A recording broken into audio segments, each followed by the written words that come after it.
Hello, trainers, and welcome in to the Aloof Alliance Unite 5v5 tournament powered by Engage GG. I'm Spartan Tano, and I'm joined here by Fu. How are you doing today, buddy? I'm doing great. We've got no hats or caps today, Tano, as we get into the action. We have 4 incredible teams coming up, and they're going to be fighting off to see which of them qualifies to the finals. That is so true. It's TC Nymeria versus Terminator X, which is an incredible team name, by the way, for the first game. The winner advances on to the finals. The loser goes through to qualifier 2. Now, there's only 4 teams in this to fight it out, and we know that when that's the case, Boo, they are very, very intense battles because you don't have much room for error in such a close tournament. Yeah, indeed. And also, this is one of the first grassroots tournaments that these teams get to test out the new patch, Breath of Evolution Part 2, which we saw a bunch of changes, including to Raichu, to Gyarados, but also some incredible buffs to Pokemon like Clefable. So maybe a Death Ball comp could be coming out tonight, Tano. Who knows what's going to happen? I'd like to see that, buddy. I haven't actually had much chance to check out the patch. I've literally just come back from holiday. I got home an hour ago, chat, and we are here ready for some Pokemon Unite action. So I'm excited to see what these patch changes have done to the meta and what these teams bring out. I love it when we get these kind of changes. Gyarados, for example, has been so strong in the meta at the moment. Raichu just has been since it got dropped. So I don't know. Let's see. Do we expect to see some interesting picks today that we haven't for a while? That is what I'm hoping for. Yes, likewise as well. And I think with most of the season over, this is really the time for grassroots tournaments to really come to life, right? And for something like my understanding is the Aloof Alliance is one of the biggest discords in the region, and for it to really jump on the gun and say let's host something 1 or 2 weeks out from regionals and the qualifiers of the region as well. It's a great time for teams to come in, and they're probably itching to play because we're going to wait a while before the NAIC and the Worlds, right? So what a better time to go in and jump in and see how your team is shaping up in the off-season. We've got Terminator X against TC Nymeria starting off. The bans look very similar, though, to what we've done before. Yeah, I think it's one of those where Suicune still going to be a very strong Pokemon. Hooper given the capability of not only the rotations now, but also that Trick Phantom Force being so good on certain Pokemon. So Blissey also going to be banned out here for Terminator X, and it's going to be that Clefable here, Fu. So interesting that we've got so many supports banned out. Yeah, Clefable is really, really strong right now. Another really strong Pokemon is Blaziken, and I know this region loves their own Blaziken as well, so I'm curious to see whether that actually pops up today. In anywho, Meow picks up the Psyduck to head off their roster, and I think this is a really decent pick. Yeah, Psyduck still, despite many, many nerfs, still so strong in this meta at the moment. Nymeria going to take that Umbreon, pairing that with the Blaziken, which is so interesting. We don't actually see that much of it in our own regions nowadays, but it's so important here. They're going to take it as that second pick. Great secure for their team, pairing that with a great support/defender over on the side of Nymeria. Now, don't forget, Rocky Helmet, the item that was overlooked for pretty much the last 4 years, has finally had the spotlight now. Rocky Helmet is an incredible item, buffed from the Breath of Evolution patch recently. So, I mean, Umbreon's not the first Pokemon that I would think of when I think about Rocky Helmet users, but we'll see how the construction set goes for TC and Nymeria today. They're going to keep going with Ramsey on the Mewtwo Y, as well as Hero going in for the Eldegoss. Okay, and look at the comp that we've got built over on the side of Terminator X. Did recognize that that Glaceon had that Rocky Helmet on as well, but they've taken it off now, buddy, for that Bracer, and they do have that Garchomp paired with the Comfey. That Comfey is going to have a field day, having that Buzzwole and Garchomp that they can sit on and ensure that that carry can do what it needs to do. Really interesting comps here. Nymeria are going to lock in that Leafeon for that early stage game, but interesting. Glaceon doesn't have massive targets here. You do, of course, have that Blaziken and Umbreon that's going to be aiming for, but this Mewtwo Y is going to be so maneuverable in this meta, Fu. A really interesting matchup here between these two teams.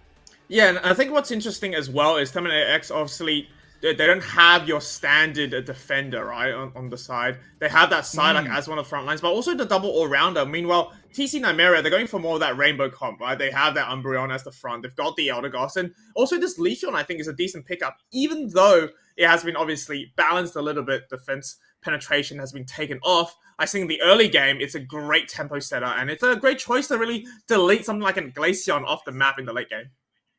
Yeah, I think the Leafeon still has such a good presence in that early stages that it makes a huge difference. Like in them really late stages in a game, it definitely evens out more, but it can still have a huge impact. But it's all about that presence from the 9-minute mark with a Leafeon. Despite any nerfs that it's had, it's still so strong through, and that's always difficult for teams to handle. That is an easy snowball stage for this team to take. Nymeria are going to have the benefit of the doubt because, of course, they do have that Garchomp over on the side of Terminator X, so they need to be waiting to get that online. But that's why they have the Buzzwole in that top lane, right? Doesn't have to wait for any evolutions there. Is just looking for that level 5 so they can start dominating with that superpower. Yeah, speaking of strong Pokemon as well, Garchomp is another one of those Pokemon that have been receiving buffs throughout. The most recent patch gave its boosted attack 50% more healing, so definitely going to be able to see a lot of sustain coming out from that Pokemon. That's probably the reason why it's chosen to go to Central Area as well. Even though the early game is not bad, Tano, I do think a level 5 approach from this Pokemon, you can get it online early, it's going to be devastating for the enemy team. Oh yeah, it still does quite a bit of damage coming into those lanes, so I'm 100% with you, buddy. Umbreon has to be backed up a little bit here with the presence from that Leafeon already being in this top side. Slowsmoke is going to save the presence of that Buzzwole, though, waiting for those Leafs to come on in as we wait for that right engagement, trying to steal away this farm on the side of the Buzzwole, but they do manage to get it on the Torchic. Okay, this is what we talked about before, right? You can get to Leafeon so early on that it's really scary, even for something like a Buzzwole that's not level 5, to really contest for any of those neutral farms as well. Comfy has now latched on to the goodbye, and you can see Psyduck also coming up for your conventional 4v3 scenario, trying to overthrow early and get that momentum going. Oh, the push into the flank there by the Gabite, pulls them in with the Dragon Rush, connects with the KO thanks to Buzzwole here as well, and that's 2 down, looking for the 3rd, the 4th ain't gonna survive, Fu, and Terminator X have annihilated Nymeria in this top lane. Well, that's why the name is called Terminator X, man. They've absolutely terminated 3-4 members of Nymeria, and it's just gonna be left on the pad and only an Eldegoss. But all those stacks and damage has been done as well. And Buzzwole now getting really big. Level 6 is going to be well on their way to unlocking their second move as well. And this is a tough position, I think, for Nymeria to be in. Yes, they have early game mons, but they didn't really play that top path well at all. It just shows how comfortable you can be on this Psyduck when it is you and the Comfey that is invading the central area of the opposite team. As we go into the central bird spawning, the serve comes through from the Psyduck to buy a little bit of space there for the Glaceon. Here comes the Gabite, not able to find the KO onto the Combusken, looking for more here as well. Eldegoss goes back on in, the Icicle Spears are going to come free on, is going to find the KO there. Terminator X getting that advantage with those levels and the points at this moment. I do have to note as well, a Sweet Kiss Comfy is very interesting here because it allows you to provide that additional stun, pulling people away from the Glaceon who are there trying to protect. You can see the stack coming on to the Icicle Spear already. Anyone that comes into range, those spears have been locking on and really, chunking them down. Another Sweet Kiss coming out from Goodbye. They're looking to push the farm back on their side, Tano, and I think the eject has to be used here by the Umbreon to get back safely on the pad. Oh, wow, they do manage to get themselves out of there, but poor Mewtwo gets hit with a wall of water, can't go anywhere, and eventually Glaceon finds the KO, reigns in 30 into the goal as well, and now they're going to back up whilst this Gabite has the rip onto the Regite. The thing is, as soon as you get those boosters ready to go, buddy, it is a very quick rip. Glaceon's here as well, got to be wary though, because Leafeon does have some good secure here, goes in with the Emerald 2-step, that's going to go onto the Gabite, doesn't pick up the KO though, the Ejectron comes out of the Gabite, trying to see if they can take them down. Eventually they do zone out the Eldegoss, but Leafeon is coming right on back. It's all down to who can get this, and it's going to be Leafeon getting the KO and the secure Fu. Really good 1-2 there by Leafeon. Yeah, that's a masterclass of knowing when and how much damage you can impart onto that Reggie. That's a great steal coming out from Nymeria. They will be still able to defend that bottom pad as well. Meanwhile, upstairs, not the best look for them, because we do have 3 members of Terminator X looking to take out this Regieleki. Pretty much uncontested, but it has bought them enough time from Nymeria to have this Blaziken now online, which I think it'll make the game a little bit easier going up against something like a Garchomp and a Buzzwole. You can see 40 coins going in the bottom, so that's going to bring the score back a little bit closer. Dragon Rush does not connect Tano, but we might have a little bit of a fight in the enemy central area here. Yeah, I mean, they do have 45 seconds before that central area springboard comes up at that home pad, and it's going to be the livid outrage that comes out from Garchomp, connects onto that Mewtwo Y, goes down the flux zone, looks for the Dragon Rush there. They've got 3 around them right now, buddy. There goes the Emerald 2-step, pairing that as well with the kick from the Blaziken. It takes down Garchomp. Comfey is looking for anyone that they can hop onto, and they do get to the side. Leafeon gets away with 1 HP for their team blocking those Icicle Spears. So Terminator X didn't get anything out of that realistically, Fu. They lost that Garchomp level 10, giving quite a bit of experience over to Nymeria. Absolutely. I think it was a little bit greedy on the side of Terminator X to look for a play there despite the Regieleki being taken down, but they still will be holding on to the levels. They do have couple of level 11s and a level 10 on their side as well, but it's going to be matched now with the Leafeon that was not KO'd by those Icicle Spears. You can block out a portion of the damage if you do stand in front of them, and that's what Nymeria did, right, to protect their own carry Pokemon from going down there as well. We're going to pan to the top side yet again. We do have Leafeon going against a Buzzwole Sweet Kiss, and sometimes people forget when you're going up against a Pokemon with a Comfey, it's actually a 1v2 scenario. Infinite Cyber comes through to stop the scores from going in. That's great timing, because here comes the rest of Nymeria as they look to defend this pad. Wow, Terminator X are putting so much pressure onto this T2. Looks like they'll take down the Umbreon, but the Mewtwo Y is going to be able to defend this pad. And they gave the Regiseal away to Nymeria for that. So a huge global experience to them, as well as a great buff. If they want to push this T1 pad, buddy, it's got 1 point on it. This will be a great overcap for them and really cut down that score lead that Terminator X has found. Let's see whether Glaceon can defend this. Emerald 2-step comes on through and they get hit by the Razor Leaf. Goodbye to them. It is going to be a 39 overcap, but they did manage to grab the Lecky on the side of Terminator X. Will they get any benefit from it, though? They're going to have to just go back and farm here, Fu, because that's going to be defended. Yeah, I think despite the fact that Terminator X are getting all these top Regielekis, it really is Nymeria that's taking the value out of this mid-game, right? Yes, they were not able to take the Regieleki, but they were able to get a huge overdub to the bottom. They were able to defend that top side as well, and with a Registeel buff, this fight could be in their favor, but they actually are going to be knocked out. Unite moves coming out from Terminator X, the Sai-Yai to stop the Buzzle from going down into the Blaziken and the Eldegoss. So, as I was yapping about how there was value on the side of Nymeria, it does seem like Terminator X also got a bit of experience there.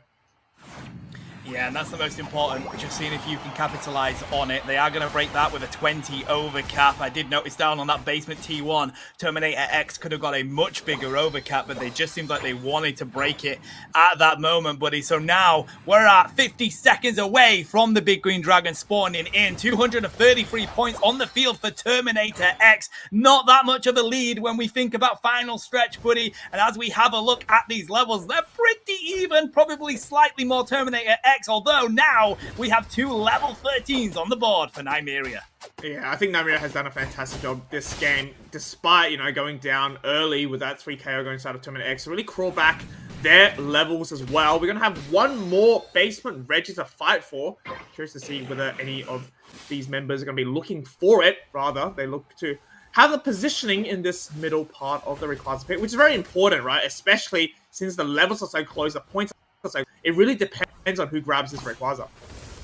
Ooh, we do have a dive in there from the Garchomp. They have the Comfey on them. Looks like they're going to pick up somebody, but no, they have to utilize the Cotton Cloud Crash to save their team, but they also throw out the Livid Outrage that we saw there. Garchomp really deep here into the central area. Umbreon managing to break some ankles through the Dragon Rush there, and Garchomp has to retreat, but they did get a huge amount of damage through, and it looks like Umbreon is going to be taken down here. No, they don't. The Snarl comes through. The power of the Eldegoss keeps them around as well, buddy, and they haven't engaged on the Rayquaza just yet, looking for those KOs, and there we go. Blaziken falls down. We saw the Swole Slam come on out. Goodbye, Eldegoss. It's all down to what they can do with Leafeon and Mewtwo Y to lock in this secure. The Rip is coming on through, and boy, do they have Rip. Glaceon breaks off, trying to take down that Mewtwo Y. Leafeon ain't going to get anywhere here as they get KO'd as well, and that looks like it's going to be it, buddy. A minute left on the board. Terminator X take the Rayquaza.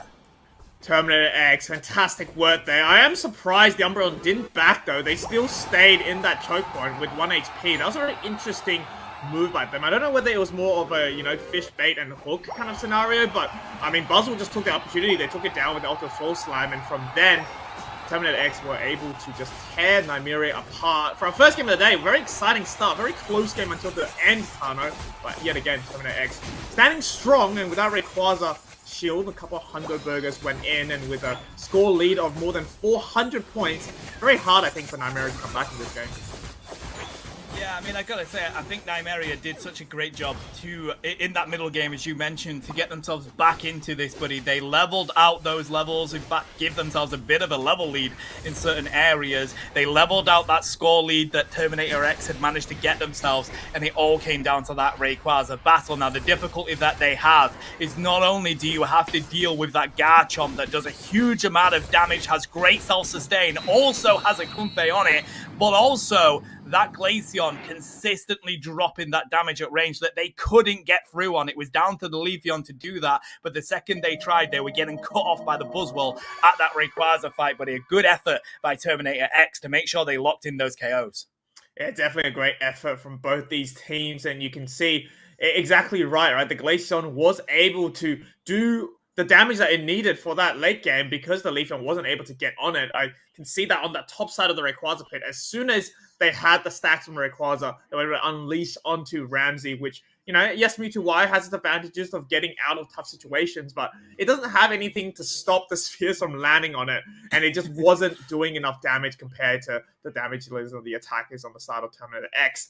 Sweet Kiss, we don't see it too often, and we definitely don't see it on Garchomp very often, but it definitely paid the dues this game, and it worked out wonderfully for Terminator X. We also saw a Slowsmoke, right? So pairing that with the Slowsmoke as well is just crazy feel. Like nobody is getting away from the Garchomp in those situations. I've played against it so many times in solo queue, and it is one of the most frustrating combos to go up against. So Terminator X come out on top of that one, although it did feel like they were wavering a little bit in that that mid game that we mentioned. It felt like they were going for those Lekkies, allowing Nymeria realistically to get back into that game through. So they're definitely going to need to tweak a couple of things coming into this next game if they want to win the set. They just can't let go of the pressure. They need to make sure that it's down, the pedal is to the metal 100% during these games if they want to win with a comfortable lead.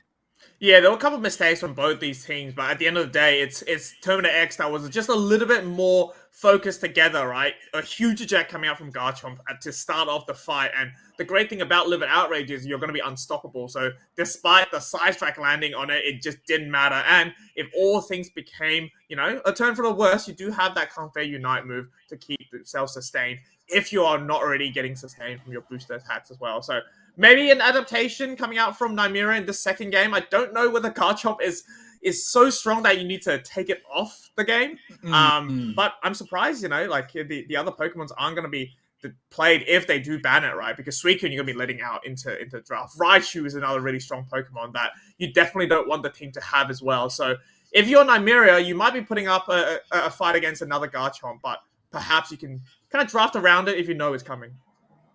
Yeah, I do have a suspicious feeling that Garchomp is going to be the go-to all-rounder in this meta at the moment. It does happen, buddy. When Aegislash was so strong not too long ago, it was played in nearly every single game. Blaziken was since it came out.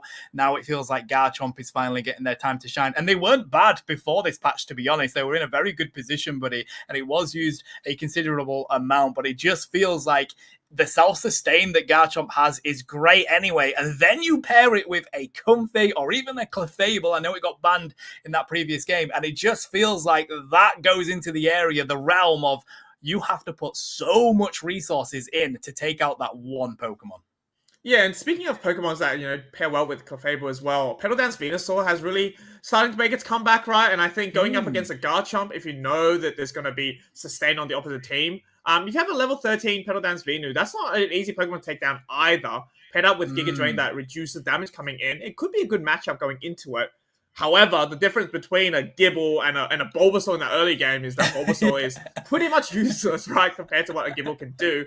And I don't know whether it's worth to send it into that central area because having Giga Drain as your first approach onto the path is you're not going to be able to do too much compared to something like a push from a Dragon Rush of a Yoga Bite. So we'll see how Nymeria actually adapts there, right? They didn't play bad at all throughout the game, but the end game is all what this matters. And I think from both of us playing Pokemon Unite, it's the last 2 minutes that really can, change and make or break a team, right? In this finals. Yeah, well, we say it all the time, don't we? Unless there is 500 points between you and the other team at that final stretch, you can still win the game. Like, you've got enough people on the field to be able to go and win that game. So unless you have been absolutely snowballed for the entirety of it, never give up. In Pokemon Unite, catch-up mechanics are there for a reason, and those final 2 minutes is all that matters, which is what I liked from Nymeria in that previous game, to be honest. So they locked in and they got the levels that they needed. They did manage to break down that score lead lead as well, but they knew they didn't have to take the lead with the score. All they needed to do was keep it close so that they could at least come into that Rayquaza fight with the levels on par with Terminator X, and then it all comes down to that one team fight. Now, obviously, it didn't go their way, but they did the right plan. Coming into that mid-game, get the levels, it all comes down to that final battle. But yeah, we'll see whether Nymeria changes anything up. They have switched the sides here, so on the purple side, they will be able to pick first, and maybe, you know, whether it's locking in Clefable if it's not banned out, or even a Blissey, right? I know they like the Umbreon the last game, but I do think they're going to be better picks to start off your draft. You can see, starting off, Comfey and Suicune going to hit the chopping block. Yeah, I think we're going to have the same as previous. Maybe the Blissey getting banned out here by Terminator X. No changes. No, it is actually going to be the Psyduck, which is fair. We saw how difficult it was to take down in that earlier game, to the point where they were actually invading with the Psyduck paired with the Comfey, mate. So no surprises there. Umbreon is going to be locked in straight away by Nymeria. They like to go for that as their first pick, and, you know, no complaints there. It makes a lot of sense, but it does open up this double pick now for Terminator X. I do think there are better picks than Umbreon first pick, but it seems like that is going to be the core that they like to play around, and that's going to be able to provide a Blissey and a Buzzwole on the side of Terminator X, and that could be a decision that they kind of, you know, change things up in the second game here, but it will allow Birdcan to pick up the Garchomp if they wish to do so, and Hero with this Hooper, I think, is actually a great pick.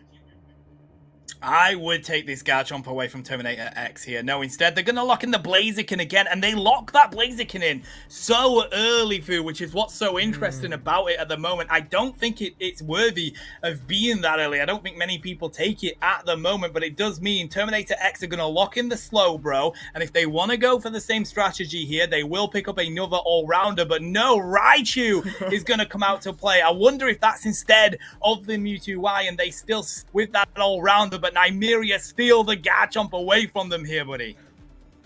Yeah, you know what? I knew there was something missing, and I was like, Umbreon it has to be another Pokemon that's better than Umbreon here. And Raichu was on my mind. Raichu, a Pokemon that, yes, Store Power has been nerfed, but they didn't touch Electro Ball at all, Tano, and Electro Ball is still such a strong move. I'm keen to see what Mamuri does in this game, but they will have a second attacker on their side because of the front line provided by Slowbro and Buzzwole. It looks like there's going to be a switch of the attackers, though. It's going to be Arish taking the Raichu and Mamuri picking the Miraidon. And in response, a Ramsey with an Espeon? That's an interesting pick. That is an interesting pick. Those size shocks could do absolute bits here for this team, buddy. Same with stored power if they want to go for a bit more kiteability to try and lock down that Raichu. What's interesting is that Mamuri looks like they're going to be taking out the Charge Beam Miraidon here, so they're going to go for that double ranged on the side of Terminator X. A complete shakeup of what their previous meta was, whilst Nymeria are going to lock in the double all-rounders here, buddy. But I think there's quite a bit of frontline over on the side of Terminator X. They've built a pretty good comp around those range attackers there. Yeah, I think both these teams have a really interesting draft going up against each other. None of them have specifically the best dive options at all, right? Blaziken and Garchomp. Yes, you've got the eject potential, but you're really playing in that middle area. Whereas on the other side, it's the same scenario. They have Buzzwole, which, you know, can't really get to the back line, and a Slowbro, which obviously needs people to run at them. So both these teams kind of have their defenses up, but it's about who makes the first move, right? And whoever makes the first move, you're either going into a Slowbro ulti at the late game, or you're going to be running into something like a Garchomp stun. So I'm curious to see whether a Trick Hooper could be involved there that allows a bit more freedom for the Blaziken and the Garchomp to play without having the thought about how do I get out of the scenario, such as a serve coming out the Slowbro. So curious to see how this game goes. So we're going to start off with a Miraidon in the bottom path up against, obviously, the Eevee. That's going to be an Espeon later on. Range definitely on the side of Terminator X. Hey, it's an Eevee basement lane here, but he's trying to put the pressure on. Umbreon dives on through, doesn't connect with the Swift onto the Miraidon enough to get a KO. But here in the central area, so it's going to be Combusken coming out for Nymeria, while Raichu looks like they're going to be coming out for Terminator X. Definitely more Power Spike on the side of Terminator X, trying to see if they can get level 5 here onto Goat as well. But this is the power of Gibble. Does so much pressure onto that early stages as they try and see if they can get back away from this Raichu now. But I do believe we have just hit over 1K subs on YouTube. So a huge shout out to everybody. Thank you so much for following as we hit these 850s here, Fu. Yeah, definitely a great effort by everybody, but Engage is one of the channels you should be looking out for, especially the future as well. Big Blaze kick coming in from Combuskin to push the farm on their side, but with an eject, there goes a Rish. Great case trigger 2 to start off the siege in this top pad. Combuskin tries to sustain over it, takes out the Chansey, and Gabite also taking out the Buzzwole, but I do think there has been an exchange of experience, and Maridon being up here, you can see how hard it is for this Combustion to get anywhere close because of the range provided by that charge. Yeah, it's going to be difficult for Nymeria to handle that. Of course, you do have a Garchomp that's going to be wanting to dive in with Dragon Rush, but they do have kiteability on that Raichu as well. There's the power of the beam, taking huge chunks away from Umbreon. Has to utilize that Wish to get themselves back to a healthy state. As we hit the 8-minute mark here, these Central Birds are going to be popping on up. Nymeria are ready to dive on in. Charge Beam Enhanced is coming through as well. Nice bit of damage, but they've managed to dodge majority of it on the side of Nymeria to grab all of that farm there, Fu. They're feeling pretty healthy now with these levels. Yeah, a little bit of cheeky 30 coming in from Arish as well on the bottom side. Love to see that. And I do note that a Trick Hooper has been chosen by Nymeria, so the attack speed from Trick also benefits this Gabite and Garchomp to be soon, as we now have most members of both teams down at the bottom path. They're both looking to contest for these birds coming up, and with a Buzzwole and a Blaziken topside, you know, the strategy seems to be very similar from both these teams. Yeah, that it does. Trying to see if they can get this Gabite to Garchomp as soon as possible. Nearly able to pick up the Slowbro, but just a difficult tank to take down. Good displacement by the Umbreon. Looks like we're going to see Nymeria put more attention down onto this basement lane here, as they were doing in the previous stage. But Terminator X still having those all-rounders in top as well. Now showing their face for the Regirock here. They were putting so much pressure onto the Lecky. Now they've decided to go for the basement Reggie. The Charge Beam comes on for the Espeon with that Psybeam that locks in the Regirock. Raichu wants to find some KOs here. They're not happy with losing that one, buddy. As they put the pressure on, these two all-rounders are having to fight for their lives here. The Eject Button gets themselves away from the Blaze Kick, but they're still waiting to see who gets the KO onto this Lecky. Yeah, meanwhile, the fight continues down at bottom path, despite the Reggie's already gone. You can see the top side. Buzzwole successfully taken away from Blaziken. Terminator X gets the top side objective, but they may be losing in the bottom side there. Slowbro takes down Umbreon, but not before the Slowbro goes down themselves. Regieleki crashes him up in the top side, and Go ATP thinking about whether they should just dunk this 40, get a 2 over dunk, or wait for the team members to come up if they have time. And this is exactly what Blissy's doing. It's rushing up top, but they did buy enough time for this Blaziken and the Garchomp Espeon to come up top, so they might get punished for this score. And they actually don't even get the score. That greed have not given them any chances at all. The time has run out, and now they have to pay the piper before Espeon comes up and deletes 2 members. Oh, buddy, greed is the downfall of mankind, and we just witnessed Terminator X not be able to get anything in, waiting for that overcap. That's the difficulty of waiting things out, a bit too patient there. So they do get some good KOs on the side of Nymeria. They also break that T1 pad. We do see pressure going into that basement lane, though, from Terminator X. That's 100 points on the board for them, so they still get that power lead in regards to the points as well. I mean, these levels are pretty even at the moment, buddy, but they do have 11 on that Raichu. Yeah, they do. I mean, 11 Raichu will mean that they have that Store Power Plus, which is a great bit of damage boost to them as well. We're going to quickly head downstairs as the Reggie will be spawning in about 4 seconds. Yet again, time flies in these games. We're halfway through 5-minute mark. Let's see what Reggie did. It's going to be a Reg Ice for these teams to fight it out, as Arish is going to waste no time to start it. But we will have more of a numbers advantage coming out from Nymeria. Yeah, I mean, they're ready here to zone on through. Roll call is pulled out by the Hooper. Going to take the rest of their team down here. Of course, there comes the Espeon. It is going to be Hooper that locks in that KO. The dive in there with the Livid Outrage. Paired that with the Moonlight Prance. Looking for the KOs here as they push onto that T1. Buzzwole is staying in that top side. There's a Psychic Solaire to lock in the KO onto the Blissey. And it looks like this pad is going to be broken. They could get the 36 and the 40. But instead, they just break it with the 25 and 40, but it's cut down that points lead so much now, buddy. It's pretty even on the board. Yeah, meanwhile on the top side, Go ATP, not going to make the same mistake twice, will humbly pop in their 40 as well to keep and make sure that they have the lead fighting this Regieleki. Having no pads on each side means that this is going to be quite an even fight, but with a Slowbro Unite, it might be the difference maker there as Meow looks to see whether anyone's going to come through once this Regioleki's shrunk down a little bit more. Huge superpower coming out from the Buzzwole, but they link on the wrong person for the Ultra Slow Slam. It goes on top of the Regieleki. Snarl to come through, but the overheat comes a bit early. They're still going to be able to lock in that Regieleki with the Espeon. And now Terminator X, they're going to be on the back foot now. They're running away. They're running out of gas. And to make matters worse, we still have the Raichu on a 10-second cooldown. 4 members of Nymeria. They've decided not to push that at all. What an interesting decision. Instead, they're going to walk through the enemy central area, see whether they can do any window shopping. But guess what, Tano? There are no buffs up. It's an empty pocket run. And now they're going to go back to the home pad. I mean, to be fair, I don't have an issue with that, buddy. I feel like there's so many teams that push that at that moment as we hit the 3-minute mark and give so much to the opposite team.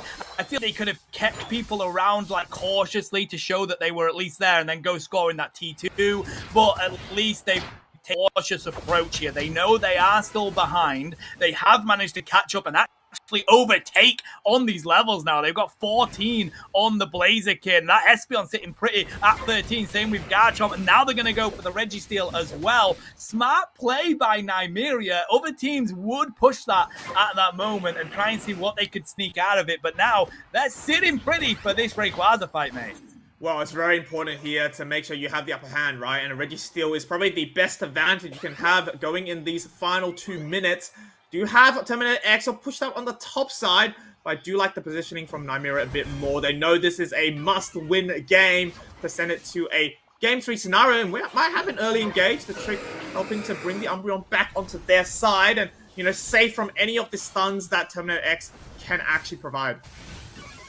Just gotta wait to see where these carries are. Umbreon getting really dived in here. That means they're gonna be around everyone. Buzzwole picks them up with their superpower. The smackdown comes through. Moonlight Prance has to be used, but Raichu finishes it off. Now they want to dive in on the side of Nymeria. They're so weak though. The Swole Slam comes through. The Blitz Assistant provides the assistance they needed, and Hooper is going to fall. Now it's Blaziken. Oh, the Espeon. Espeon has a face full of Buzzwole, and they get KO'd as well. Now it's down to what this Blaziken can do. Umbreon trying to catch up. They've got Moonlight Prance ready to go, and they use it at the Rayquaza, but it's going to be Raichu that takes it for Terminator X. Hundo Burgers can rain on through here, Fu, and Terminator X could take the set.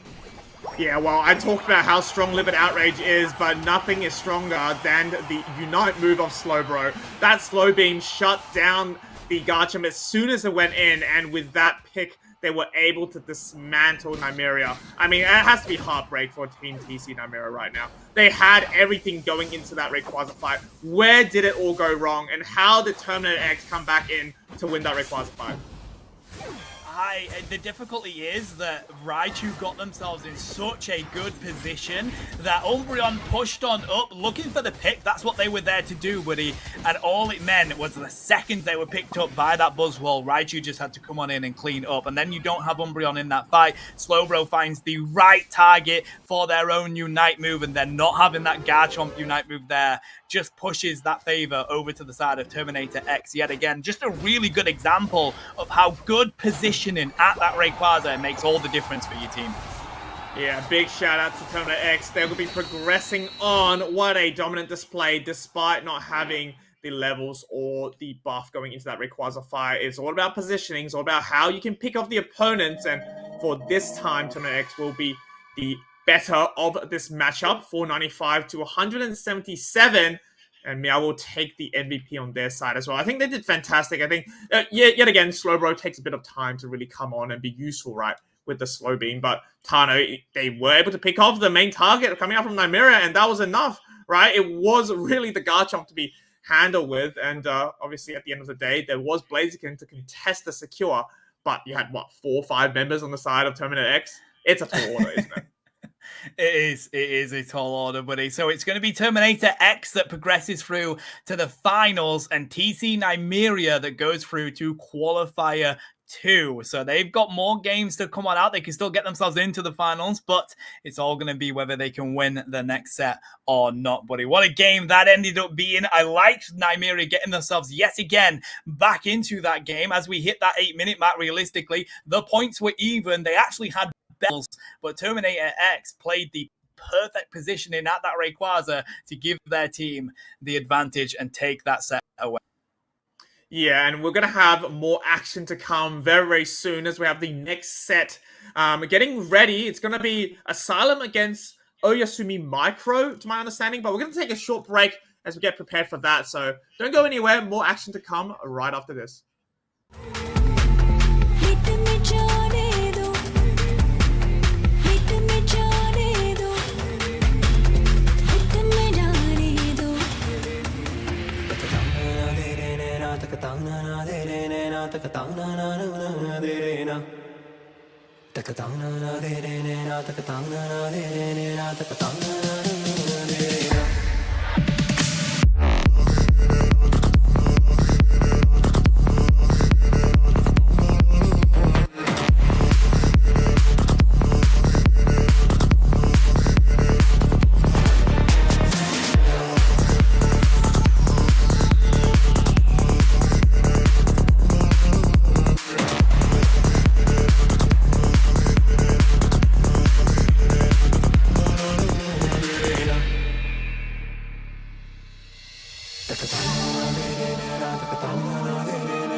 Welcome back, trainers, to the Aloof Alliance 5v5 Cup. We've seen a huge Fury set to start off today's broadcast, and I'm here with Lobo now to bring you guys the second set. Just before we get onto that, though, Lobo, how are you doing? What's poppin'? Man, I'm doing fantastic. The UCS is wrapped up, but we are definitely not wrapped up with our casting duties because we love to cast a bit of Unite every single place that we go. So I'm excited to see it, but I saw something that I did not want to see in that previous game. That was Raichu and Miraidon on the same team. Hopefully these drafts can get a little bit more, I want to say, spicy because, man, that was tough to watch. Yeah, definitely. I mean, the new patch has brought out so many other Pokemons that can pair really well with these attackers, right? And with the absence of that defense penetration, will allow less of that one burst, one KO kind of moves to come through. But we're going to have Oyasumi Micro against Asylum now for our second set. And to my understanding, the winner of this goes to another qualifier. So very important match for both these teams. Yeah, I believe that this is qualifier number 2, so these guys will go on to another eliminator round before they go on to the finals. So I'm really excited to see about that one. But we got Blissey, Psyduck, Metagross, and Suicune being banned right off the gate. Blissey is still a problem with that helping hand safeguarding, providing so much assistance due to all of these newer Pokemon coming into the fray with that hindrance. So people just don't want to deal with a Blissey. They just want to crowd control everybody. Yeah, speaking of crowd control, though, we will have Umbreon as the first pick for Oyasumi Micro. I'm really curious to see why Umbreon is prioritized so highly in this region compared to something like a Raichu or a Clefable, which is what Asylum's going to take in both of them for, and I think the trade deal is definitely going to be a side of Asylum here. Having the Clefables increased healing at the moment, plus the fact that you've got literally a turret that surfs on their little tail come through with the infinite dashes it's got from its moves, I definitely think this is a Pokemon that's very hard to catch, and to catch it, Rainy's going to try with that Talonflame. Yeah, look, I think that's also the point of the Clefable there, because once Talonflame goes in, it could get caught in at gravity as well to really make sure that it does not go anywhere and keep it able. We know Desapple is a very, very strong player to catch out that Talonflame with the Mamoswine pick, and Obito might just want to pick it up, put it down, give it a few hugs. So Mazindabad, I think I might have said that right. Let's see if our producer's background make sure that I say that correctly. Mazindabad is going to have some free reign with that bulky front line in front of it, Fu. Yeah, and speaking of frontline as well, I think Raikou has come in with the Mamoswine, which is an old favorite, I think, for any defender players. And he's going to put in the Armor Rouge. And looking at the I guess, the items, Lobo, it does seem like potentially we might have a armor cannon on their way. And I think that is a great shout, because going into something of that bulk, right, the core that Sam has brought out, might be a little bit tough to play Fire Spin, right, if you're not too trustworthy with how you're going to be able to engage, or if you're going to be stunned out. But at the same time, Fire Spin does manage to give you that, you know, big AoE of a curse, which is what they really need for this game. That Clefable and the Buzzwall, you got to have something to stop the healing from coming through.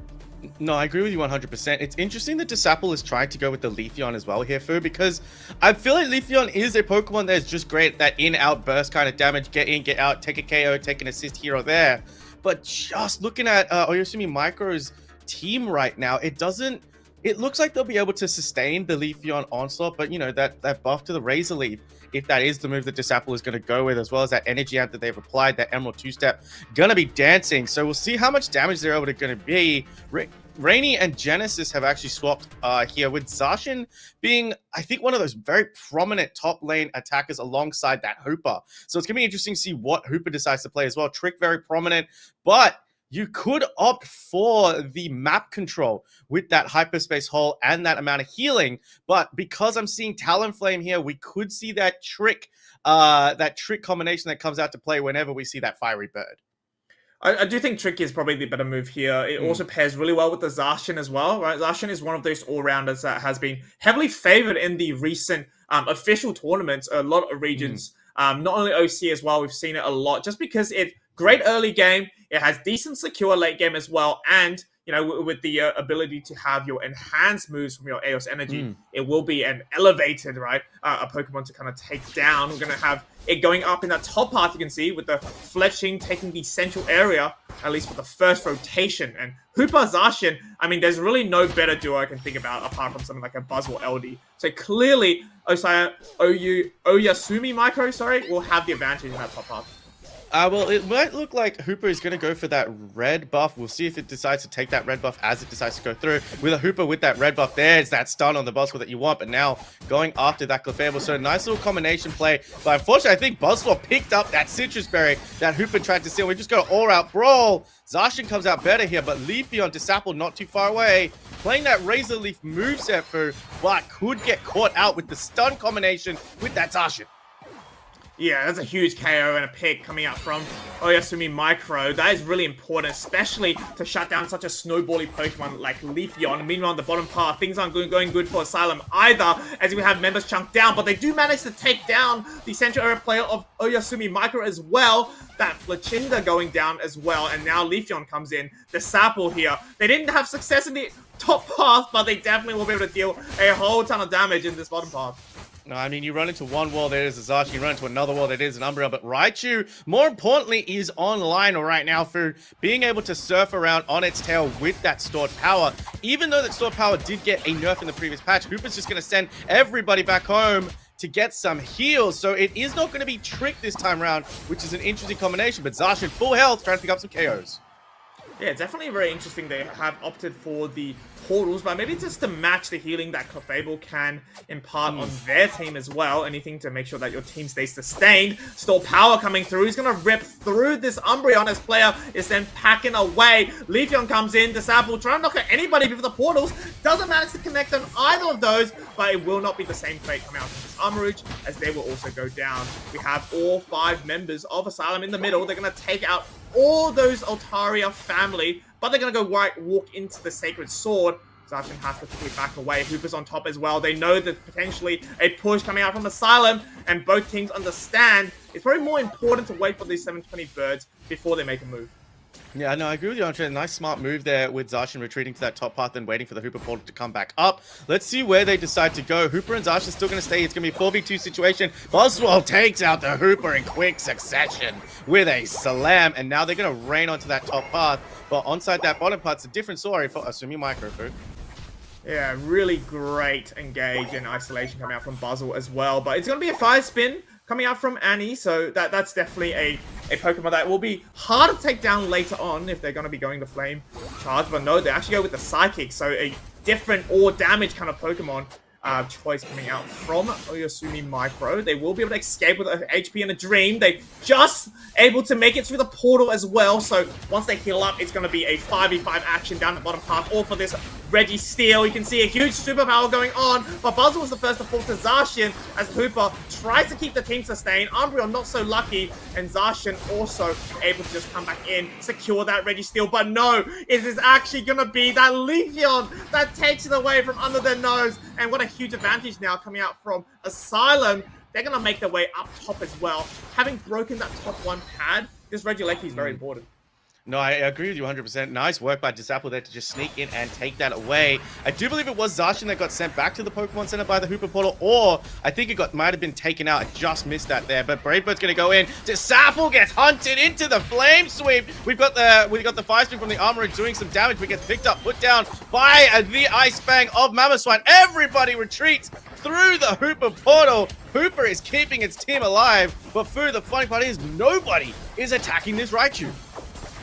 And this is one of the really scary bits, right? If no one's going to be looking at it, and Hooper's probably the only person that knows that we need to take down the firepower of Asylum, and that's all centered around the store power. Every few seconds, when you have store power, you're going to be able to unleash a lot of damage. Don't underestimate the stars, even though they look cute and all. They will pack a punch, even after the changes from the Breath of Evolution patch.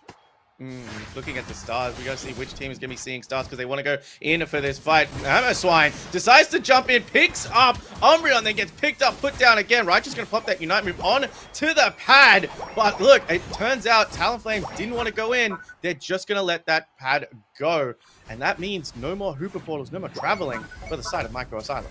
Assume Micro. Really smart decision coming out from Talonflame. I mean, there's like 5 members on the pad. Going in is really just a wish back to say hi to Nurse Joy, isn't it? And when you are already behind on the levels, and you kind of need to make sure your team has enough Unite moves for the next fight to kind of crawl back into that game, considering the fact that there is going to be a basement Reggie coming out that 5 seconds, folks. You can see Raikou and a player both already in their respective bushes. We're going to have a nice little stun coming out, pops the Umbreon passive. Oyasumi Micro wasting no time to rip this Reg Ice. Where is Asylum? What are they doing? They're going in for a backup coming from Leafeon. You got the Talonflame blocking that Reg Ice, and I don't think Asylum really cares. They really want to defend this pad instead.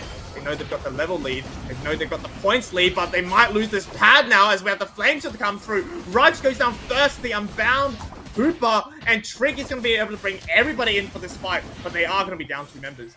The roll call was cold, but I think just a little bit too late because Asylum was back to defend, and now members are just dropping for Oyasumi Micro. Buzzsaw gets a nice hug onto that Talonflame. Unfortunately, for right now, the ability to travel across the map has been lost for Oyasumi Micro when it comes to the portals with Hoop, which is what we talked about earlier in terms of Trick, but it does not matter. The Tricks are going to go the other way around. The Unitement's going to fly with Armor Ridge coming through. Hoop is going to get a back cap with all of this chaos going on, but it seems like Asylum coming out on top as Talonflame's Bravebird barely scratching the surface. Yeah, the snowball's really sandpacking now. We have a Clefable's Moonlight. Look at that huge area, able to heal up everyone's team. And you're absolutely correct as well. The gravity makes it so hard for something like a Bravebird Talon to really move with its aerial ace, right? It's going to be able to be stuck there. You know, exactly what gravity does to a bird is what you think about. We're going to have a nice little window shopping, not able to get the red buff, but this Apple's going to take this opportunity to get some of their attack weight stats as well. Player looking to maybe punish this Leafeon, but without the rest of the team here, this Apple's going to be very sneaky. They're going to be able to avoid the Brave Bird, and that's going to be huge for the team. Oh, Disapple playing with fire there, literally with the Talonflame, avoided the Brave Bird and avoided the Hooper. Surrounded by 3 members, but Zacian has decided to finally take Mazindabad on out and try to put some pressure, but it does not matter. Just gonna make sure that Regieleki goes to their side. Fu, we have 40 seconds until Rayquaza spawns. Asylum is comfortably in the lead right now with 70 points, but that's gonna be dropped to 30 points. Let's have a look at these levels really quick. Level 12 Armorage, level 11 Umbreon, level 13 Talonflame, level 11 Hooper, level 13 Zacian. And on the other side, we've got level 15. Disapple is 15 with all of those scores that they managed to get going on. 12 Raichu, 13 Buzzsaw. Mamoswine almost caught out, but the rest of Asylum going to focus this Registeel up as their defenders decide to distract the rest of Oyasumi Micro. 11 seconds till Rayquaza spawns. One team, there's not that much in it. 24 points, but we got an early engage, Fu. Yeah, they're going to go right away. They know they're powerful with the Registeel buff. Umbreon's first to fall from Oyasumi Micro to Psycho Boom to go through, but is it enough to sustain themselves? No. Annie also goes down, and to make matters worse, we got 4 members down because Hooper also went down without uniting, and there goes quickly as the 2-minute spawn came in. It is how quickly the Rayquaza are going to be deleted. Asylum, an absolute masterclass of a Rayquaza fight. They saw the opportunity, a huge engage coming up from the Mamoswine, and it's just goodbye for the rest of that team. No, they did fantastically there, Phil. Honestly, I thought maybe they probably caught Oyasumi Micro just napping a little bit in those bushes. You never expect a Mamoswine. Was Professor Oak say, never go into the tall grass unaided, but Mamoswine was there. 235 to 459. Still about I want to say about a 370-point game between these two, just less than that. There's still a minute to go, but there's shields all round for the side of Asylum. Mate, I think this one might be written in stone, but never fret. It's only game number 1. Oyasumi Micro have a chance to come back and take game number 2. Yeah, I was going to say, there was a decent chance for a counter score because they had more Unite moves, but having those double Hundo Burgers go in, this is going to be a tall mountain for them to climb.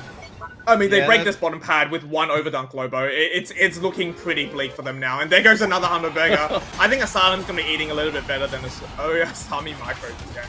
Yeah, look, they ordered the Happy Meal, they got the extra sides, they got the extra burgers, the extra patties, but now they're going for a little bit more, got to pad those stats on the enemy home team. When you have a look at the map, with only the home base open for the side of Oyasumi Micro and a home base and a tier 2 for the side of Asylum, it was a lot closer fight than I want to say that the stats indicated. Oyasumi Micro was playing very well, really just denying Asylum the ability to run, but I want to give the shout-outs to Disapple on that Leafeon. Managing to get to level 15 at a Rayquaza fight is an impressive feat, and I was the one that that doubted the effectiveness of a Leafeon considering the bulk that Oyasumi Micro did have. But being able to get to level 15 with all the extra dunking that that Disapple was able to do was absolutely incredible for that strength. And, you know, we saw the Emerald 2-step come out off screen, taking out, I believe it was player on the Umbreon, but then it also had Mazindabad just able to do what Raichu does, put its Unite move down and just put the damage out. Yeah, I've said it time and time again. This Pokemon is not okay. We've seen it all through the official ones, and the Breath of Evolution didn't really breathe any new life to the rest of the Pokemons as much as it did to Raichu. And yet again, even though it didn't top damage, it's just so hard to catch this Pokemon. And without a lot of crowd control coming out from Micro there, it's just a hard Pokemon to catch at the end of the day. And going back to your point as well about the Leafeon, I think the reason why it was such high level towards the end is because in all of those engagements, whether it went to back-up or any of the team fights, it didn't really get taken down that much, right? You saw they were able to successfully get a 40 dunk in, but they were able to escape. So no experience given, and all the experience going back on the Leafeon because they got in that 40 as well. So really well played by Asylum here. I'm keen to see whether they continue their dominant streak in the second game.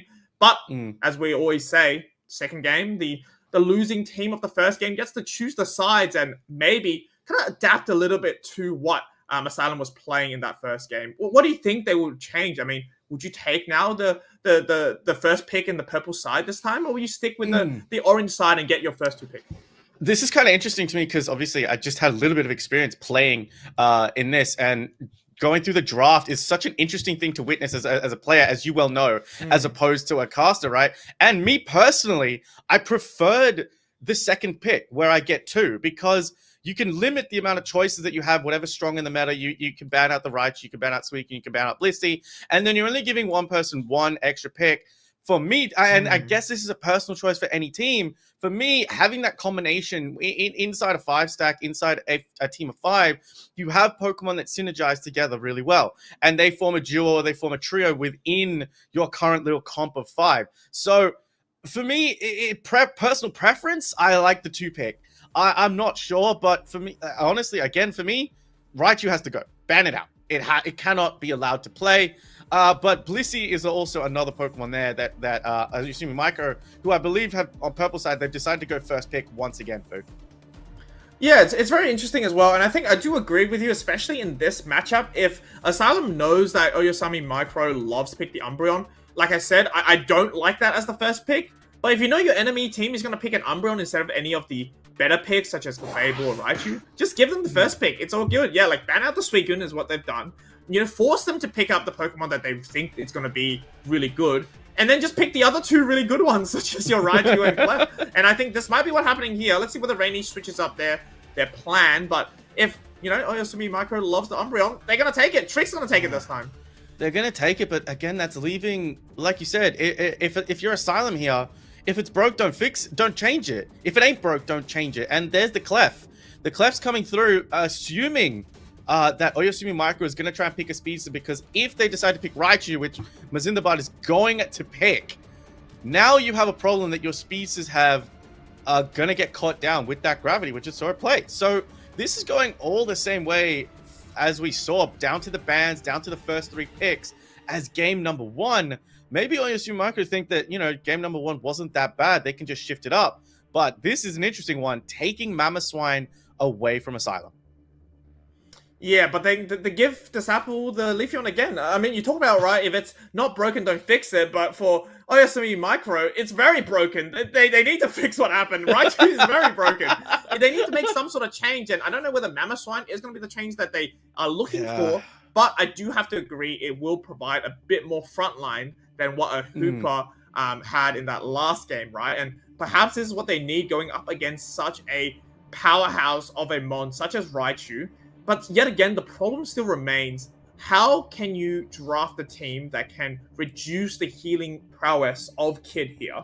Because Clefable is going to be able to provide that in the late game, right? And so maybe Miraidon is the choice here. I do like the fact that they have the Curse Incense on, but that's the only Pokemon that's going to be applying this curse. So as soon as Annie goes down, and if you don't focus on this Clefable here, right, it's going to be able to keep this Raichu alive and well in Tear Sky Ruins. Looks like Obito's going to pick up the Leafeon anyway this game, and this Apple's going to look at this Charizard. So a bit of a switch up, but the Mons stay relatively the same. No, I agree with you 100%, Food. I like what Annie's picked here. Like you said, Curse Incense going to provide damage. We know how much damage that Miraidon can output. I'm curious if Disapple and Obito decide to swap. Maybe not, because they've locked it in. Charizard's an interesting one here. Not something we've seen quite often. Again, another Pokemon that can stay at range, that can provide stuns, and obviously that Unite move, still probably one of the top Unite moves in the game. Genesis is going to pick up Absol, so countering Leafeon for speed. So if Genesis can get rolling, we know that Absol can be a big problem to deal with. That's also a Pokemon that can go after Mazindabad on that Raichu. So Kid is actually going to have a very, very difficult game here, but Snorlax, probably one of the most consistent defenders right now in our current meta. Such utility, but also, you know, we see block, we see heavy slam. Yawn is a very, very underutilized move, in my opinion, in all honesty, because it's just able to put people to sleep. Snorlax is able to get away. It's able to also put people to sleep, so Raichu can charge them down, and then Obito can come through and Leafeon, Razor Leaf, Emerald two-step. So there's 2 broken Pokemon on the side of Asylum. I'm not sure if that is going to be too big of a hurdle for Oyasumi Micro to overcome. I don't know if it's a tricky one. I mean, you don't like Raichu, I don't like Leafeon. They're 2 Pokemon that I've been vocal against is Leafeon's consistent buffs, but it is a Pokemon that is so very good right now and so versatile. Yeah, it's definitely a very good Pokemon, and I do think that it is interesting. It's still being used because of the changes to your Ace Abrasive as well, which really made Leafeon incredibly hard to really counter in that early portion of the game, though. We're going to have Game 2 start off right now for our second set, folks. We do have Zindabad at the bottom path, so Pikachu able to get their scores early on or get some sort of levels, because they only need level 5 at the end of the day. Meanwhile, on the top side, only needing level 4 is Obito. Already Leafeon, they have the X-Tack procced, but not enough damage to be able to take down this Torchic just of yet. And that having that access to that Leafeon so early is kind of crazy, because now you're just denying Umbreon its farm. You're denying Blaziken its farm as well. But here we go. We've got Genesis inside this top path again. Absol coming out of that central area for is able to output such good damage. But I think Asylum have seen the writing on the wall, because look at who is coming up. It is the big thick boy, Snorlax. Yeah, as we expect both sides, we have 4 members of each team trying to go in to see whether there's any sort of advantage they can carve out in this early portion of the game. Nice pick off from the Absol onto the Snorlax, but that's all they can actually stomach, as now we have a Swinub player very, very low, and that's going to be enough, I think, to just get Edgy a little bit closer to having a lead. Donuts for both these teams so far, but if they keep continuing getting these KOs, which they now have, a Beta taking down Torchic as well, they are going to be able to match his levels, and for something like a Leafeon, Lobo, it's very important to get that level 8. Yeah, I agree with you. It is sitting at level 6, not able to get that stack inside because Eevee is stopping it. Incredibly doing a good job just to let 17 through, not letting the full 30. We're going to rotate into that central area for this. We are seeing Electro Ball come out this time through, but look at Miraidon. This is the duel I kind of want to see between these two electric type Pokemon. Oyasumi Micro is going to soak up all of that, but let's turn our attention to the fight. Oh, big pick off onto the Raichu. That's massive from Oyasumi Micro, actually. We will have the electrical terrain set, but everyone's now just pivoting to this bottom pad now. Big, heavy slam to go through. We have Clefable going down to the Absol, but they're going to be not very healthy to continue this fight. Ice Fang onto the Snorlax, but there goes the Piloswine punished for their actions, as we now have a Charizard coming out from Disciple on the field now. 2 more levels, and they're going to be able to have their Seismic Slam available, and you talk about this Electro Ball, Lobo. I think it's a great pickup there. It allows the Raichu to have more range, which is going to be able to match this Miraidon a little bit better. And it's a great way to just delete Altarias or Swablues or any of the neutral farm off the map. Yeah, it's a little mine just on the field. As soon as it gets hit, or as soon as it gets hit by that Alolan Raichu Thunderbolt, just big amounts of burst damage. But we're seeing the teams kind of split here with these objectives coming up. We've got Absol and Umbreon inside that top path, accompanied by Leafeon and possibly a soon-to-be Charizard. Maybe they saw Reggie's Ice. Yeah, Reg Ice is on the field down the bottom as well. Not the most sought-after objective with Blaziken being on the line. There's that Charizard Unite move. Nice engage, boo. Yeah, Charizard takes the sky. They're going to be looking to rip this Regieleki, but we do have Overheat available, and that's the easiest secure of their life, as we have Blaziken now coming in. They see the opportunity. They're trying to take down this Apple, but great way to kite through. They ultimately will do that, and to reward them, Oyasumi Micro also gets that Regi Ice at the bottom, so perhaps a point to kind of put in points at the bottom, but also maybe apply a bit of pressure up top as well. This is a great response from Team Micro here, because despite what happened the first game, I like the fact that they're still coming through very aggressively. They know this is a must-win game. Oh, interesting enough, I think first time we're seeing Mean Look come out for the side of Oyasumi Micro. This is great to really to pin Obito down on that Leafeon as well, as we still got a fight going on. Charizard's just able to put that damage. I don't think people understand how much tick damage that could do alongside the burn if Charizard is just raining that fire down on top of you. But, like you said before, one of the gods of secure, we saw it. Blaziken securing that Regieleki very nicely. But Snorlax trying to prove that they are the better of the two defenders. We got Asylum wanting to push this top pad and looking to push it strong. Yeah, they try to isolate with the block, but nice kind of kiting coming out from Rainy. They're going to be able to delete Leafeon, saying hi to Nurse Joy a bit later on, and Kid has to use their Wonder Wish, gets the Hyper Beam, but not enough to take them back into the pad because of the strength of that Mean Look. We're going to have a Mamoswine jumping in. Great shot by player, and there goes a Disciple as well. A really nicely played top siege on this top pad will mean that slowly but surely they're getting in some very crucial dunks. The Bright Meteor Future Storm. Bright Future Meteor Storm. There's the one to come through in. And I got it in the end, and speaking of getting it, we have Oyasumi Micro breaking that top pad. Oh, mate, that's incredible. I always get my words mixed up. Whether it's Bright Future or it's Meteor Storm, they all sound so great. They did get it inside that top path, managed to score. Charizard's the only one that's going to be able to score here, but it has access to that Unite move. Whether it decides to use, there's a nice Shed Dog coming out from Miraidon, but surrounded by a Raichu as well. That was only going to go one away. This side now, we've got Obito here. He wants that Regieleki for this turn, but it looks like Blaziken is going to make it 2-2 with Blaziken secures on the top half of that Regieleki. Yeah, I mean, the benefit of the draft that Oyasumi Micro had put through for this game number 2 is the power of secure, right? Compared to what Asylum has. And sometimes it depends on whether you can secure stuff like this. And speaking of secure, Reggie Steel going inside of Asylum, as we have Seismic Slam now coming through from Disapple. Player on 1 HP in the Dream, not able to sustain. Let's get taken out by your Leafeon and your Raichu down in the bottom path. And there goes your Miraidon as well. So huge value coming out from Asylum.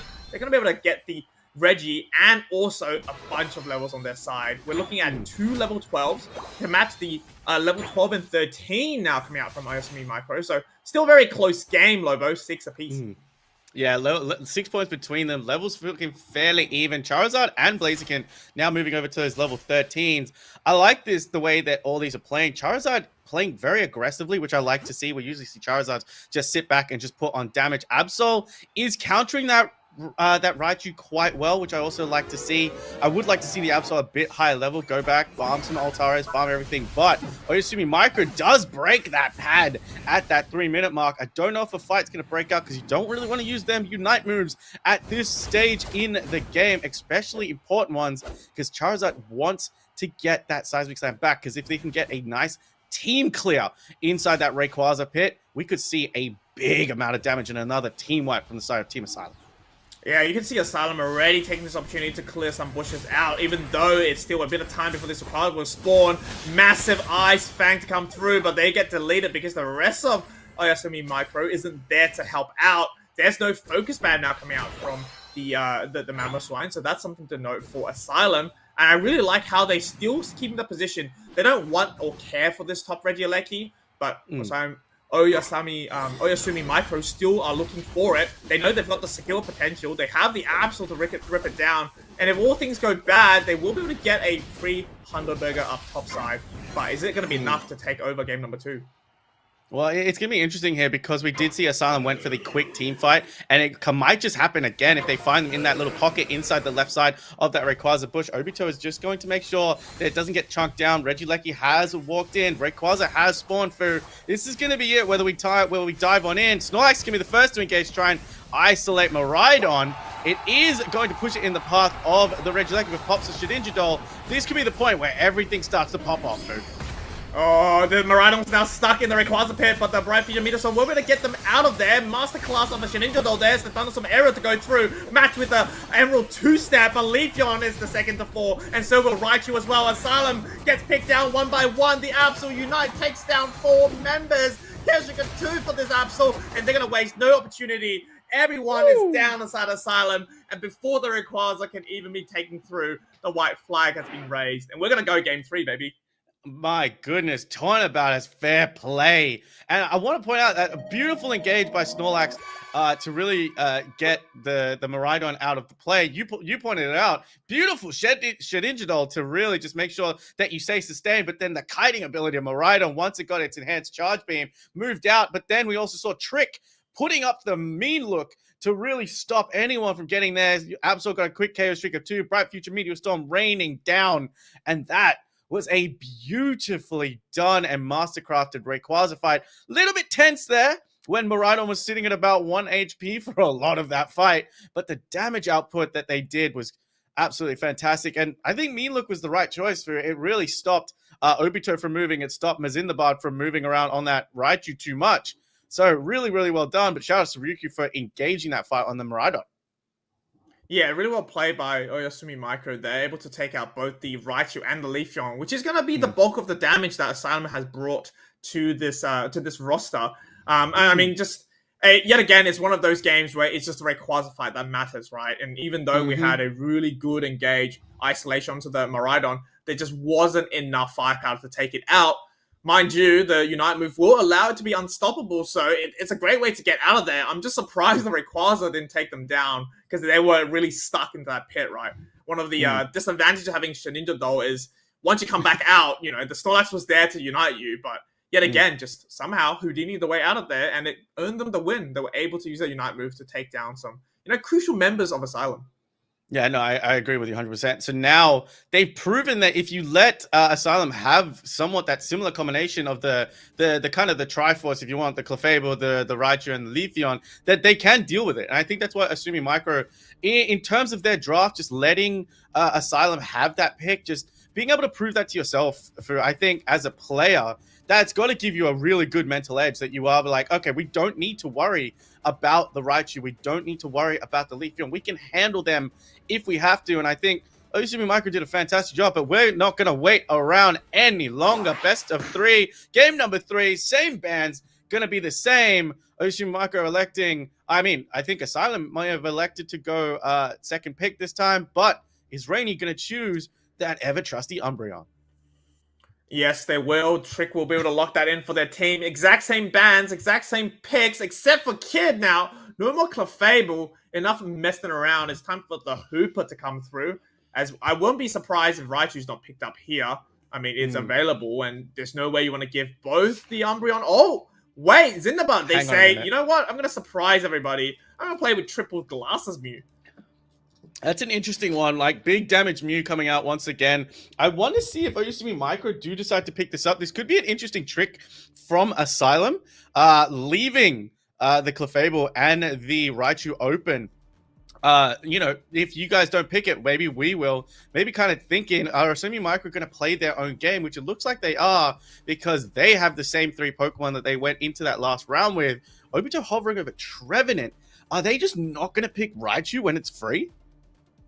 I'm so confused right now. I mean, like, to be honest, that Mew for me is just not a really good pick because Oyasumi Micro could have picked Clefable there and made the Umbreon the defender. And then now, like, you can't ever take down a Clefable with Mew. There's just not enough damage in the world for that. But instead, we're going to pick up the Mamoswine, which I understand. They won the last game with this core. And why not continue it? Abita will be looking for this Mimikyu here now, which is a very interesting pick. I mean, we do have the Shadow Claw that can have decent matchups going into kind of the bulk of Oyasumi Micro. And Slowbro makes a return as well. I'm just thinking, is there enough damage coming out from Asylum so far? No, I agree with you. As much as happy as it does make me to see Mimikyu, we are going to stay the same with Oyasumi Micro, except going to trade out that Miraidon for a Mewtwo Y, which is, again, very interesting. I get access to Psy Strike here and just being able to put on big damage. Obito, the Mimikyu is interesting alongside, oh god, another one of my favorite Pokemon as well, inside the Sword. 2 Ghost Pokemon that I love dearly. For this, the Aegislash is very interesting, able to sustain itself with that wide guard and the healing. Mimikyu, if it does decide to go Shadow Claw, but we've seen some people play rough stands from day one. In this comp right now that Oyasumi Micro have got going on, playoff works on the Absol and the Mewtwo if you can catch him. But for me, it feels more like a Shadow Claw game than anything else right now. And Genesis is going to stick with Absol because it was so well. It did so well in game number 2. I do think that if they do go play rough, there's really a lack of damage. I think Shadow Claw is definitely necessary here to really take down anything like a Mamo Umbreon in that late game, right? I do like the Aegislash pickup from Prizepool. I think it's a great matchup into really highly mobile characters, such as your Mewtwo Y and your Absol, right? It doesn't matter if they can't get crowd controlled, if your auto attacks after your Sacred Sword can really link onto them and follow them through their pathing. That's something that is great about Aegislash, as well as the Coup de Grace, which is a great secure Unite move to have on your team, especially if you're going up against something like a Blaziken. But at the end of the day, it all depends on how the team fights together, right? I think both the rosters are fine, apart from a very interesting start, I think, from Asylum. But, you know, this is the end-all. This is the game that can send them through to the next qualifier for the Aloof Alliance 5v5 Cup. And if you're a team that wants to win, you got to bring your A-game, isn't it? And perhaps the A-game will lie in these comfort picks that both these teams have brought in. Yeah, it's surprising you put A game and then not Raichu in the same sentence, which is really funny to me. No, without A game, you can't have not Raichu that is so strong right now. And I'm actually very happy to see that we are seeing both movesets played of Raichu, even though that Pokemon is incredibly overtuned and overpowered. Got Absol heading into the central laner. Nice combination with Swinub and Mewtwo in that bot path. And now we've got also Blaziken and Umbreon into that top path, but Honedge is going to take that central area for the side of Asylum. Yeah, I mean, it makes sense, right? Just Honedge is not going to be able to do as much into that early game until it does get that wide guard up as well. And I mean, Mimikyu, even though it will need the level 7 as well, will be able to impart at least a bit more damage and have that secure potential with Kid up in that top path. They're going to be able to fend off both members of Oyasumi Micro, able to soak out both these neutral Bunnelbees. As you can see, a huge secure from Rainy actually will be able to bring some sort of experience back on their side. But we have both these central area players ready. They lurk in the bushes for the next 10 seconds. Oh, I don't know if that was the correct move there by Doughblade going in, gets stunned out nicely. I don't know if that was a misclick there, but going into that bush where an Absol is, getting half its health chunked down as well. We've got Swine Up has come through, so has Mew as well. So this fight's going on all over the place. It's going to be Portal Hooper this time around that's going to send them both back. Wow. Mimikyu's going to turn Taste and Fail onto the Absol. Don't even know what happened to those bees, but Mimikyu's going to pick up a KO streak of 2. Well, I'll tell you what happened. They got deleted as quickly as 2 members of Oyasumi Micro as well. So all that was a distraction in the middle path. They led the Absol away, which is the highest level on the team, for this Mimikyu to really eat up the rest of the team. Maybe that was the plan all along. It is the friends make it along the way and all the distractions we can use on the enemy team. But as I say this, Kid walks a bit too far there, pays the Piper, and gets taken down by the Absol. Yeah, but does get chunked down by a big Solar Beam as well. I think that Solar Beam coming through from the damage that you're going to get from the Mimikyu as well as the Aegislash, which is now fully online, access to that wide guard, but it has to deal with Mewtwo. We head into that central area. Asylum just going to soak up all of that. Mimikyu and Aegislash level 7s apiece as Mew has to pay the Piper and go see Nurse Joy, but now we got a fight down here. Yeah, Rainy gets taken down the Hooper, and so will the Paliswan as well. Very weak defenses coming out from Oyasumi Micro so far. They have the Shed Doll to come through. Mewtwo Y gets taken down. Obito not too healthy anymore, but able to keep sustained as well. The passive also helps with that. Able to negate a bit of damage as they 5 to come through. Leaves the bottom pad on 20. And all this area now, not only does Asylum have the points lead, they're going to be able to get that free bit of experience in that bottom path as the Altaria family spawns. Yeah, and what I like about this as well is that neither one of those tier 1s have been destroyed early with all of this high pressure that Asylum have put on. So Hooper Highway is going to be active for a time to come because 30 points total have gone in for Oyasumi Micro, but now turning attention to the Regielekis. We haven't seen what is down bottom. Obito is going to be scouting down there. Does not matter because Hooper can send them down in quick succession, but that secure is going to go to the side of Asylum as we seek a Regirock. All play with me, jumping on to keep himself sustained, but not before the Midnight Slash to come through. It's going to be Genesis on the bottom side, able to lock in that Regirock.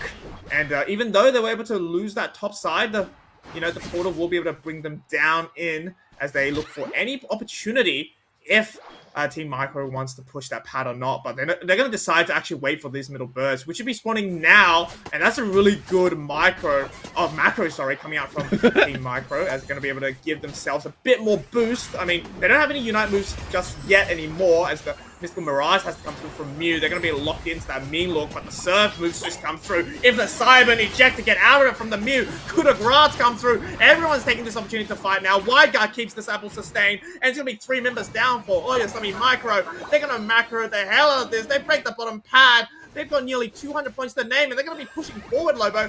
They don't care if there is going to be a resistance coming out from Oyasumi Micro. They know there's no pad in, but as I say this, they're losing members, aren't they? Yeah, there's no pad, but there's an escape through Hooper. Unfortunately, Aegislash just went in too much, which is fine in that instance there, I want to say, because we're at that 5-minute mark. Not going to give away too much experience this time around, but almost being 200 points to the good, like you mentioned, Fu, is kind of crazy for the side of Asylum. They are playing really well. We talked about comfort picks right now. Just seeing the different style of play that you come out with different Pokemon, but also Pokemon that you're comfortable with is incredible. But Umbreon gets chunked down. We thought not too much damage was going to come out the side, but Mew, Hooper, and a Solobro able to chunk down an Umbreon. Yeah, the only thing I think worrying coming out from Asylum is the fact that they've just put all these resources into Obito. You can see the Mew is only level 9, which is really not where you want to be as a damage Mew, right? If it was XP share, I would have no problem with that, but I'm just a little bit scared for that late game if we have an insane burst coming out from Oyasumi Micro onto this Mimikyu. That will mean that the rest of the team is much easier to take down. Level 12 Aegislash is still good though, so no worries there. But this Mew definitely needs to take this opportunity to maybe get some farm. You can see the top side though, we actually will push in the Regieleki. So out of nowhere, Asylum surges into the lead. The slow beam onto the Mewtwo Y as well, and the Mamoswine actually falls down from that engagement. Oh, that was a nice little block there by the Mammoth to ensure that that Shadow Sneak didn't go on, but it does going to be a 3 KO streak for the side of Obito. You're right, for now, if Obito does get taken down, especially in that Rayquaza fight, it is going to be a big problem. It now needs to, the focus I think now needs to turn to the rest of Asylum's team. You're still sitting at that level 10. Again, a little bit underwhelming, I want to say, but let's see where it ends up, because we got Reggie still down here, all tier 1s up for the side of Asylum. Their game plan is working out pretty well for them. Yeah, I think having both the tier 1 pads up is great for a Hooper, right? Able to pull people up and down. I mean, this is just a little bit of a interesting situation. I mean, Mew and Slowbro, I don't know whether they know players in the bush here. It will be pretty funny if we have a huge Earthquake to steal.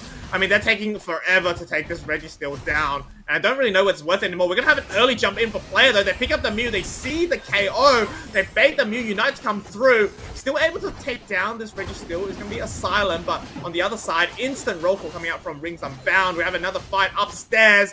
The Obito is here. Express KOs galore. They try to lock onto this Umbreon. Trick goes down. They're going to be successful. And now with that KO onto the Absol, it is going to be free reign up top. And possibly Zindabug with a 40 down at the bottom. What an insane bit of gameplay coming out from Asylum. Oh, mate, they did really well. They pulled out the Kamui to bring everybody through, portaling out every single person out here. But now, Fu, look at this. Still tier 2, 2 tier 1s up. A Reggie Lecky on the board that can walk towards home pad. This is scary now for Masu Micro, but they don't seem to care about it, which meant I really wanted Asylum to just hold that for another few seconds, because that would have been a lot more threatening for the side of Osumi Micro. 21 seconds left to go. Rayquaza still to spawn.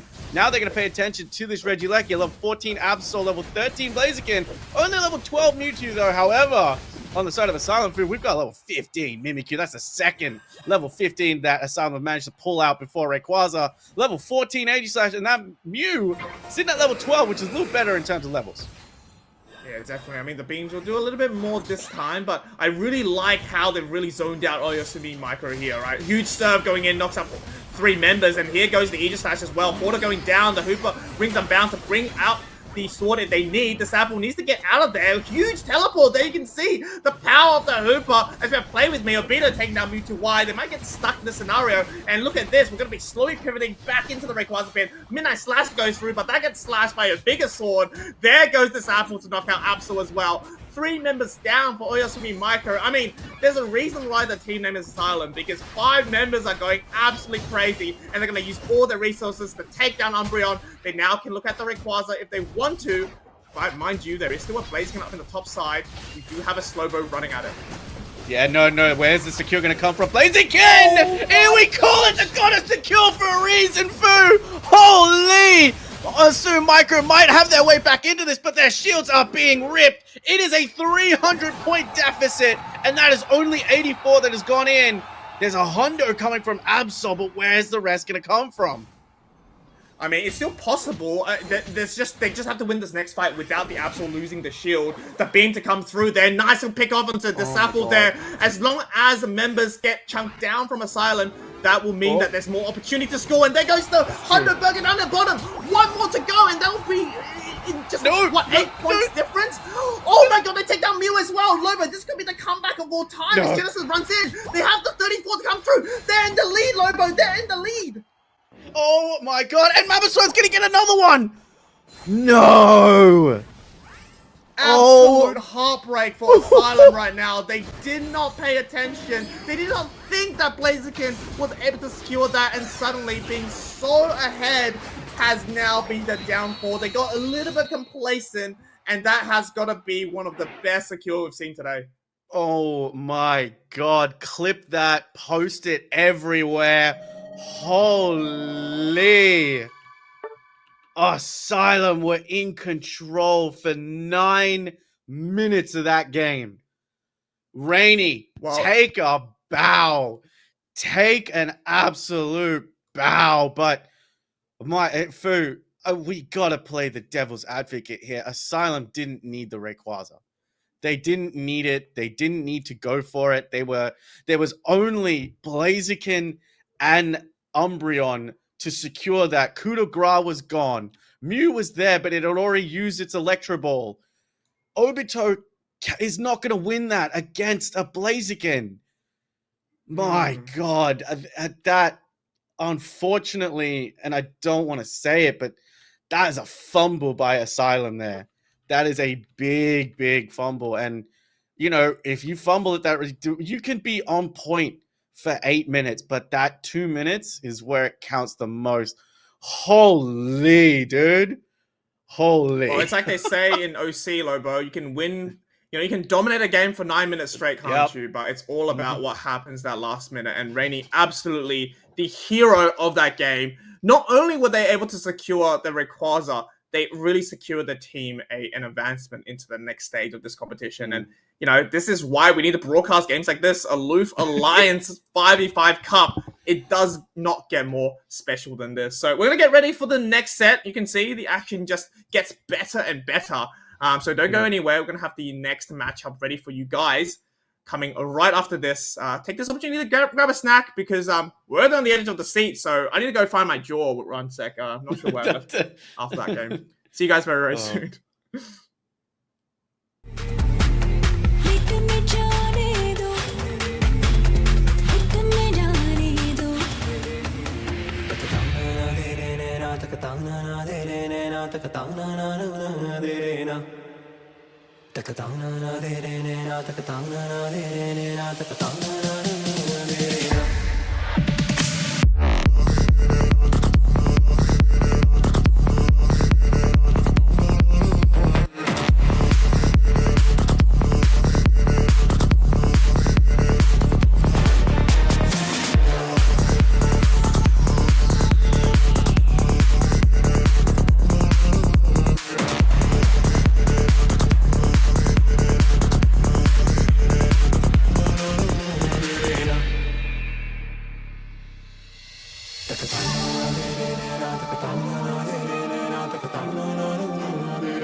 ये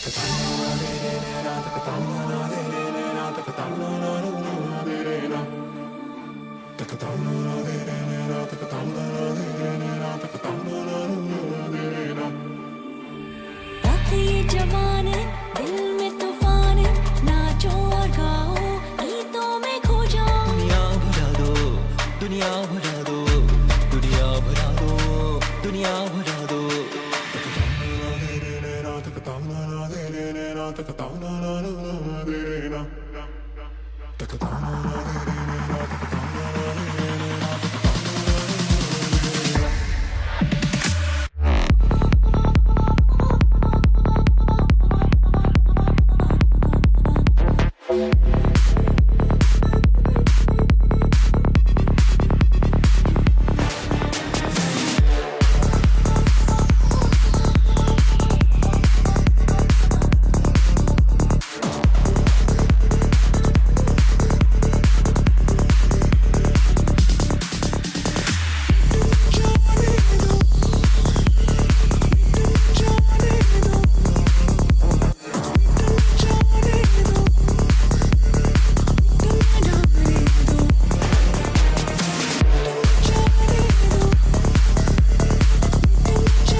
ये जवान है दिल में तूफान है नाचो और गाओ गीतों में खो जाओ दुनिया भुला दो दुनिया भुला दो दुनिया भुला दो दुनिया भुला दो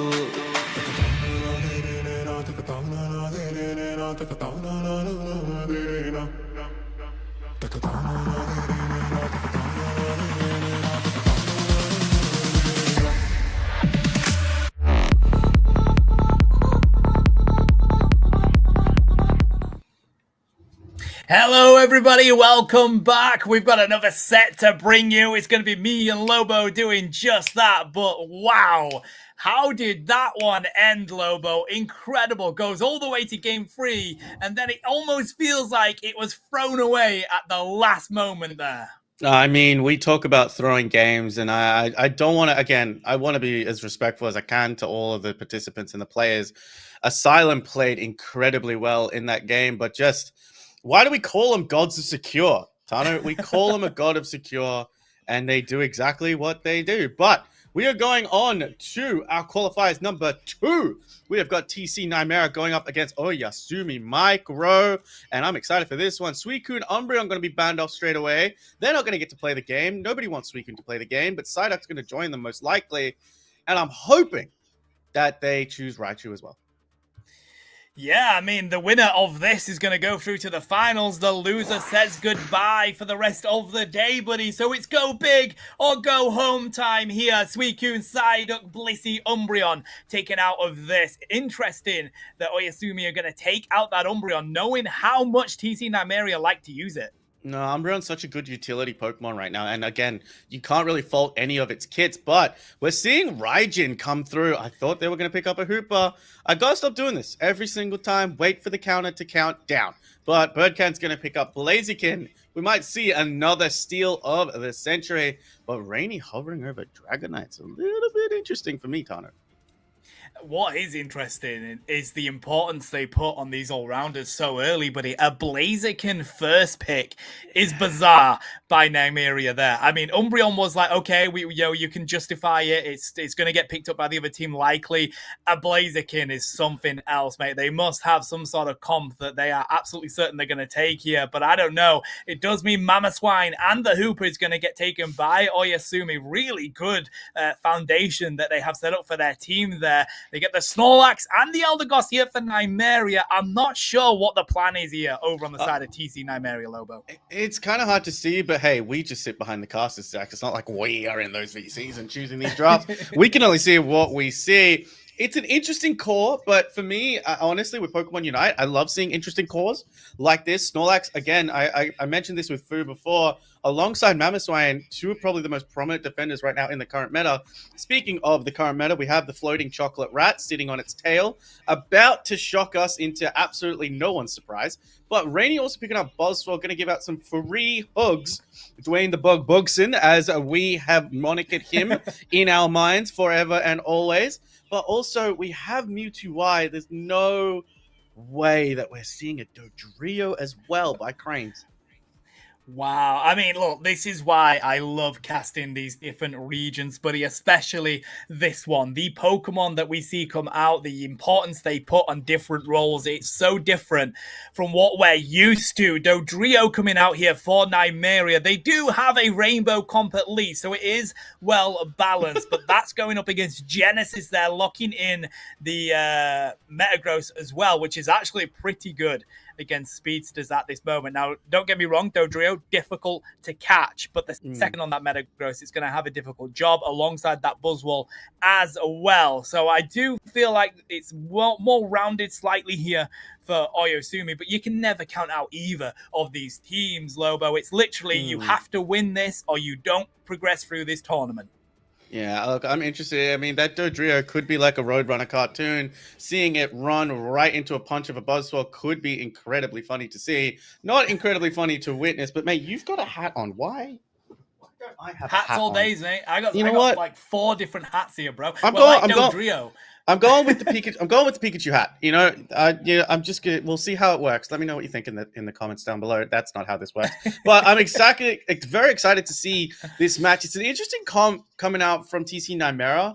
I actually really like it. I want to see how Dodrio does well because I do like Dodrio as a Pokemon. 2 really good utility movesets when it comes to Tri-Attack as well as Drill Peck. Also having access to Jump Kick or Agility, allowing it to just zoom all over the map. And we could see a pseudo score comp come through, but that front line is very, very bulky, which means that Raichu needs to be taken out and taken out quickly. I'm just not sure out of all the speedsters they could have taken, they go for the Dodrio, but we're about to find out how it does. As it takes the central area, probably giving that red buff over to that Eldegoss. Same's going to happen here for Oyasumi as they give it over to the Hooper. Does mean that top lane is going to be extremely interesting as the pressure is on down here already. Does look like they're just going to grab their own areas of farm here, buddy. Yeah, look, sometimes when you've got an oppressive front lane like Mewtwo Y and a Snorlax, but you've also got Mamoswine on the other end, it can be very useful. But both supporters inside that top path have got access to those red buffs. They might not have access to life for very much longer because there was pressure being put on by the little chicken. But Buzzwole comes to take the offensive. But Dodrio is here now. Beldum taking a little bit longer to evolve, but we got a KO in that bot path. These middle Altaria is going to form real soon. But look at where Dodrio is very aggressive and just jumps into the bush where Metang decides to pop on down. Dangerous here, buddy. Not at that level 5 yet for Buzzwole. Very close to getting it, though. It is going to be the tri-attack that Dodrio tries to utilize. They have hit level 5 now, and boy, do they feel it. Pair that with the Gyro Ball, and that's going to be a KO for Oyasumi. They want to continue to push onto this pad. That's why I like the tri-attack here, but it gives you that range, but you don't want to be in the face of a Buzzwole. Trying to get 25 is pretty cheeky, but they're going to make the effort anyway. If Hooper can block that damage coming from the Elder Gods, they can get it in, and there we go, buddy. I mean, you try and you try and you try again and you try attack again, but you know, that's just going to go in. Third time's the charm for this. There is chaos reigning all over this map right now. I don't know where these players are positioned, but right now Dodrio is doing a little bit of window shopping. Going to take a red buff away from the side of Oyasumi Micro, but this time around, all of those birds look like they're going to go to the side of Oyasumi Micro themselves. We are seeing stored power come out, even though it was nerfed, but that nerf can't be too hard. Dodrio, oh, I don't know if it gets out of here, Tannen. Maybe I'm wrong. See, I like the stored power here, but it's just for the maneuverability that you want to use to try and catch this Dodrio. I mean, we just saw how difficult it is to do so with 4 of them trying to run after it, and that's going to be the Achilles heel for Oyasumi, is if they can't lock down that Dodrio. We're about to get the 720 spawning on in here. Looks like both teams want to put a lot of attention on this basement lane. Leaving the Elder Gods to deal with a Buzzwole is an interesting choice, but they do push all of that into their own area of that bush. Gyro Ball is going to take the majority of it, though. Goes back to the home pad as well. Pillar Swine finds the Mewtwo Y, and it looks like Oyasumi are actually going to back up here and get themselves prepared for this basement Reggie. It's so interesting to me that we are seeing so many Portal Hoopers right now. This region just loves to play their Portal Hoopers, but look at how aggressive Hooper is being with Mamoswine, Palaswine also putting them off. Regirock is at half health. Snorlax wants to heavy slam in. Blaziken, God of secure. Can it secure one more time? It is the Raichu that secures that above anything with a little assistance from that Regirock bumping those boulders on top of the head of TC Nightmare.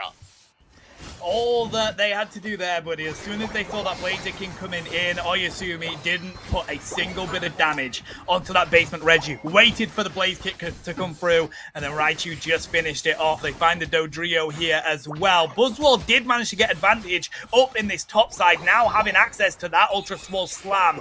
But Nymera have played it smart. They broke that T1, they got the Lecky as well, and whilst they have broken it on the side of Oyasumi, it does mean that these points are definitely a lot closer than they previously were, mate. 38 points. I mean, that math is not too hard to do, but no access to Hooper Highway going across the entire map. They want to take that away, but there we go. This Buzzwole is just too aggressive right now. Blaziken is here. Look at the isolation coming from Hooper, but if you follow one, you're going to miss out on the others, and that is exactly what is happening because those Altares, even though they take a KO on the Hooper, we've got some people going in for a fight here. They're trying to make their way around this wall that is the Metagross. Raichu's taking absolutely no damage here as we wait, but I don't know if this is a fight that TC Nightmare really want to take because there's just too much firepower on that side of Oyasumi Mike. There is a lot of firepower, and the difficulty is a lot of the team on the side of Nymeria want to be up in the face of it, but Metagross and Buzzwole are not making it easy, to be honest. So as we waiting for the next engagement for that basement Reggie, Mammoths are no longer extinct with Lobo, as Mamoswine has finally got that Evo. They're here with 20 seconds to go before this basement Reggie spawns on in. I just want to let you know, I think Mamoswine is actually considered a pig. Just putting it out there because it does end in swine. Just a little bit of the things that make a little Lobo brain tick. But as we got another ticking of 3 brains inside that top, unfortunately, Changi not able to get the pocket full of sunshine with the 20 points. But there is another pocket full of sunshine that's going to rain on into that top part for the side of Oyasumi Micro. Blaziken's going to steal. I just forgot for a minute they were on the same team. Hooper's going to call roll. Infinite Cyber comes out from the Mewtwo as well. Blaziken's going to try and take down a Hooper, but inside that Unbound form, that is easier said than done. Metagross is going to pop up the Compute and Crash, but it's going to miss its target as Alolan Raichu also pops down the Unite move as well. There's the triple trample to cause some stuns. Metagross hasn't been singled out, but it's Big Bogabogsen to the rescue, swashing anything and suplexing its way to victory. Oyasumi Micro going to crash into Tier 1 basement side. Buddy, this team just does not care about that blaze kick. They just move out of the way of it, and they don't get hit by it. They're so good at being able to dodge it right now. That Metagross would have gone down if that connected, but it just used the Gyro Ball for a shield, got out of the way, and then found more KOs. These all-rounders for Oyasumi are being so tough for Nymeria to handle. I mean, Dodrio's done a great job here at trying to kite around these Pokemon, but until they connect with those KOs, they do take down the Mamoswine. They're struggling. Looking for 12. Raichu has to back on up. The only one here to defend. They do give that over to the side of Nymeria, but it's still 260 points to 171 on the board for Oyasumi with a Lecky to boot, Lobo. That's a Lecky. It's an important decision there, whether they can just let this go in or they decide to pressure it. They've got 12 seconds to decide if they want to use Unite Move, but this might be a smart play. Go through the central area, do some window shopping, and then dump some points inside that bot path. We've got the Magnet Rise coming out from the Metagross, which means they can move a little bit further. Dodrio, you do not want to be there, my friend. Get your way out, but Hooper got pulled out of that with a nice little pad slam. It's not what Hooper wanted to see, but still, they're going to be back with plenty of time before the important objective. This basement Reggie is going to spawn in. Looks like Oyasumi has this on lockdown. They've got the zoning coming through from the Mamoswine and the Metagross. Whilst this Raichu tries to go for the rip, difficulty is a lot of Nymeria are here, and Dodrio is looking to get the flank round here. Now, Oyasumi have been backed on up. Looks like they could get some damage here. Who's going to secure it, though? It is going to be Dodrio. Great try track coming on through, but the pressure is here. Mamoswine picks them up. Looks like they're going to go down. Back to the Gyro Ball and that Raichu. And they're going to be back in just as Rayquaza spawns here, Lobo. I don't know if Dodrio going in there to just lose that. But again, I think Regirock actually prioritizing that for the side of Nymeria was actually a smarter play, because that's the last place you want a defense buff to go, is where a Buzzwole, a Metagross, and a Mamoswine are lurking. The Rayquaza has spawned, my friend. Metagross, being the cheeky little spider that it can, and yes, it is a spider, it's just a metallic spider. Another one for the cases, but it's going to go for a cheeky back cut because you got Hooper able to roll call everybody in. This fight's going to go somewhere real quick, buddy. I'm going to hand it over to you with Infinite Cyber. There we go. Roy Call comes through. They didn't manage to get that Hundo Burger in time, but Hooper has to pop that Unite Move anyway. Power Nap comes through from the Snorlax with the eject button, and that's going to go into the Thunderstorm Aerial. There's the Ultra Swole Slam. Doesn't connect onto the Blaziken, and it looks like they're going to be zoned out on the side of the Buzzwole. Dodrio gets taken down. Mewtwo White just connects onto the Hooper, but Metagross has gone hunting. The stadium goes up. They get one. Gyro Ball comes through for the second. It's a double KO for Metagross, and they want more. How has Oyasumi come out on top of that one, Lobo? Nymeria fall one by one. Metagross wasn't even there, but came to clean up after the Hundo Burger. Oh, that spider's hunting. He wants to trap something in its web. There's no way that he didn't see Blaziken inside that path. He might just go for a stack inside that lane, but the Rayquaza doesn't need to be touched because Oyasumi Micro know they are in the lead. We could see another raid fight come through, but I don't think that's going to be the case. Metagross has gone on walkabouts. There we go. When a computer starts to think for itself, this is what happens. We get a backcapping Metagross, but now TCN have decided to go for the Rayquaza Flip. 23 seconds on the clock. They've got a pocket full of sunshine. Here we go. Hundo Burgers. They got stopped inside the home pit. 400 points, 600 points. I don't know if they have enough to score. No, I like that play by Oyasumi, buddy. They accept the fact that we're getting down to the final moments in this game, and if we just go score in this basement, they're not going to be able to do enough and rein in enough points to make the difference. Oyasumi are going to take away with scoring in that home pad, and what a fight at that Rayquaza they had, Lobo. A great effort from both teams, but Oyasumi Micro is going to take game one. Oh, they're going to take game one for sure, my friend. And they're going to move on to game number 2 to see what kind of changes we can do. Now, let's have a look at the comps straight away. Raichu, get rid of it. Delete it. Press delete. Find the code. Facts. Just bring that stored power damage right the way down. But even then, look at the damage output from Raichu. 55k damage dealt, and 11k damage was taken. You couldn't touch it. Again, the damage across the side, I want to say, of TC Nymeria was not high enough. you know, Blaziken does its thing. It's got to be there for secure, but Dodrio, I just don't think was the damage output that TC Nymera needed. And again, don't want to sound harsh. These could be your favorite picks, but when you're going up against that bulky front line of Buzzsaw, of Metagross, of Snorlax, Mamoswine as well, you need that damage to shred it down. But I mean, Mewtwo Y is a great offensive option to have behind you, but you know they're there to protect Raichu. That's going to do the damage. And so now TC Nymera need to find a way to deal with that. But I don't think, just by the history of watching the previous game, Tano, I think the bans will stay the same. These teams want to prove that they can play around the strong Pokemon. Yeah, no, that they do. I'm with you. I feel like maybe not the Dodrio. If they were going to go for a speed set, bit more burst, a Talonflame might have been a good shout, trying to lock in those objectives, mate. Or, as we say, trying to get onto that Raichu. I just think it was too difficult for Dodrio to do that. And Raichu's just got so much maneuverability in it. It was just a great effort, to be honest. I like the idea of coming out from Oyasumi there, just to let that Metagross go for the back cap and bring out the Hooper portals. We see so many teams do. They worked a treat for them, as Oyasumi are actually going to swap over to the purple side here. Looks like Nymeria want those orange picks here. I mean, I like this. I discussed it with Fu previously in the first match, which kind of one you want to preference in terms of orange versus purple.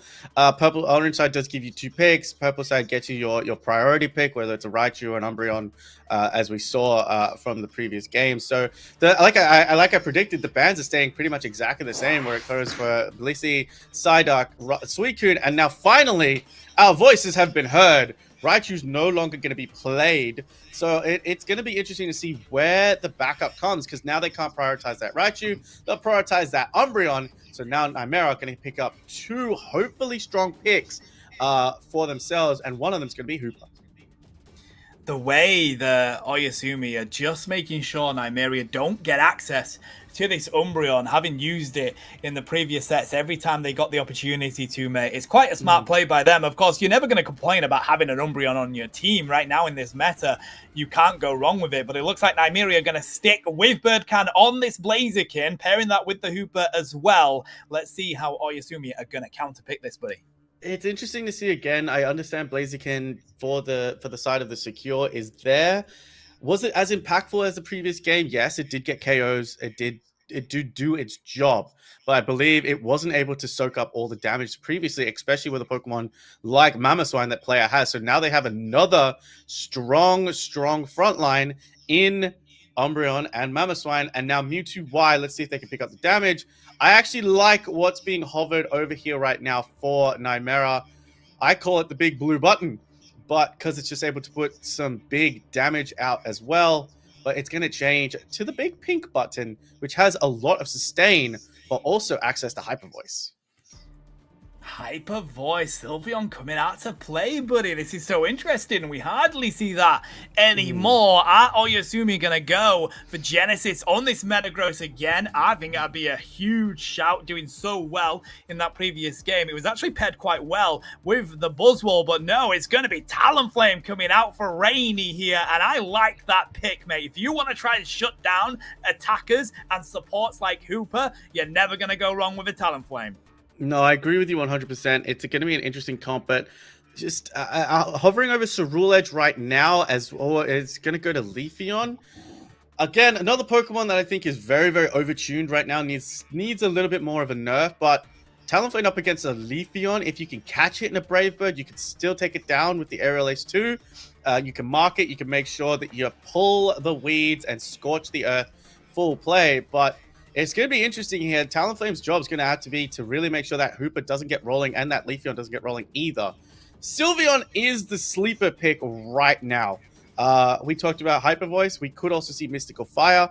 We could also, again, I think it's going to be Draining Kiss to just give a little bit more sustain to Leafeon, but also we see that Curse Incense on it, Tano, which means it's going to actually stop any healing, but you look on that side, there's only one person that's healing people, and that's Trick on that Umbreon. Yeah, this is going to be interesting, mate. I also feel like at the balance of early to late game, really good early game over on the board with those two evolutions as well. But looking at that late game, it looks like they could struggle. They've got the Blaziken, which doesn't do too bad in the late game, but they definitely have more on the side of Oyasumi. They have that Metagross that's going to be great in those later stages, and I feel like it's going to be difficult here for Nymeria to keep themselves ahead of this game. They've got to be wary, and I would expect to see them rotating into opposite lanes here just to try and balance out where that pressure is. Because at the end of the day, Lobo, if you lose this one, you're out of the tournament. Your day's done. Yeah, I mean, it's gut check time right now for TC Nymeria, going down one game, especially in kind of almost dominating fashion, to be honest. They played that Rayquaza fight. That Ray fight was played against them incredibly well. So I'm really keen to see how they decide to adapt. These teams, like you said, we have casted many, many regions, but the ability to adapt, I think, at its highest comes from these teams on this side of the globe. So I'm really excited to see how they're going to go. Can they stand up to Metagross and Talonflame, that insane amount of burst damage that they're able to do? But you can't stand there and trade with a Metagross, especially if it's going to play with a Gyro Ball, because you spin. Metagross might just be the embodiment of I'm a spin to win. We thought it was Blastoise, but I don't think it is anymore. I think Metagross reigns supreme as the predominant, maybe not the most endurance-filled Beyblade, but it will do its job. So we're keen to see. We're already at the action here. Leafeon outside of the central area with one buff only. Talonflame did not take central area. That is left to the Beldum. Yeah, okay, so pressure is on from the get-go. It's going to be this Fletchling up in this top side, looking to get range in, and yes, they do! That's a quick KO. Nearly hitting level 5 already on the side of that Fletchling. We do have Leafeon here, though, buddy, as the 850s are about to spawn on in. They have got vision on it. If they get a little bit of experience here, there's the Fletchling, and now they have access to that first move. It is going to be Flame Charge, so I expect this is going to be a Fly Talonflame. This is interesting as well because Fly does have the ability to catch out a Leafeon once it uses all of its dash moves. So instead, you're not really risking missing the burst damage when it comes out to Brave Bird. We are seeing the Hyper Voice Sylveon. I love the new mix Hyper Voice Sylveon. We call it new mix, but it's been around there for a while. Just that yell takes up the entire lane. So just being able to sustain. I'm curious if we are going to see Draining Kiss alongside that Sylveon, but we have got Hooper Highway, which means OCB Micro need to make sure that they delete these pads early, just like Mewtwo got deleted just then.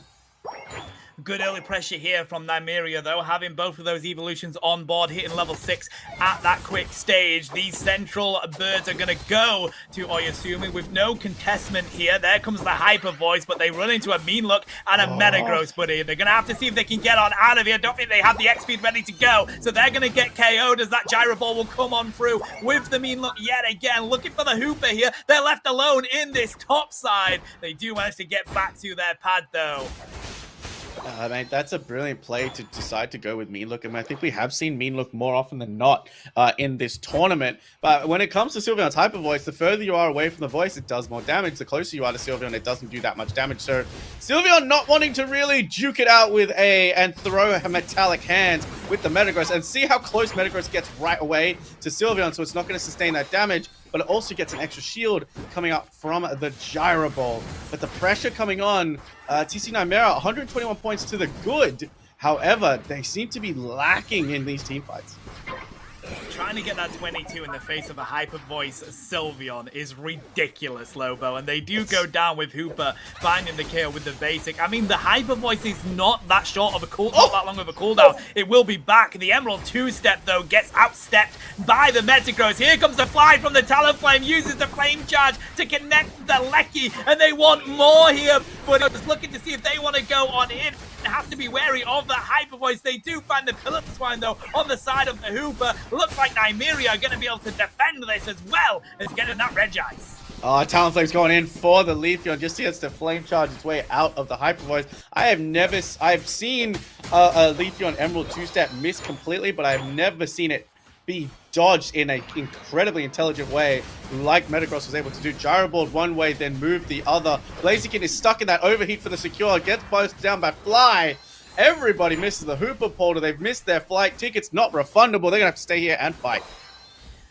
And fight they want to do. Snorlax there with a heavy slam. Yawn puts that Umbreon to sleep. Doesn't connect again with the Blaze Kick from Brochan. And it looks like Micro are going to be able to back themselves up here. Mewtwo Y looking for that Mega just to try and see if they can get some good damage onto Snorlax.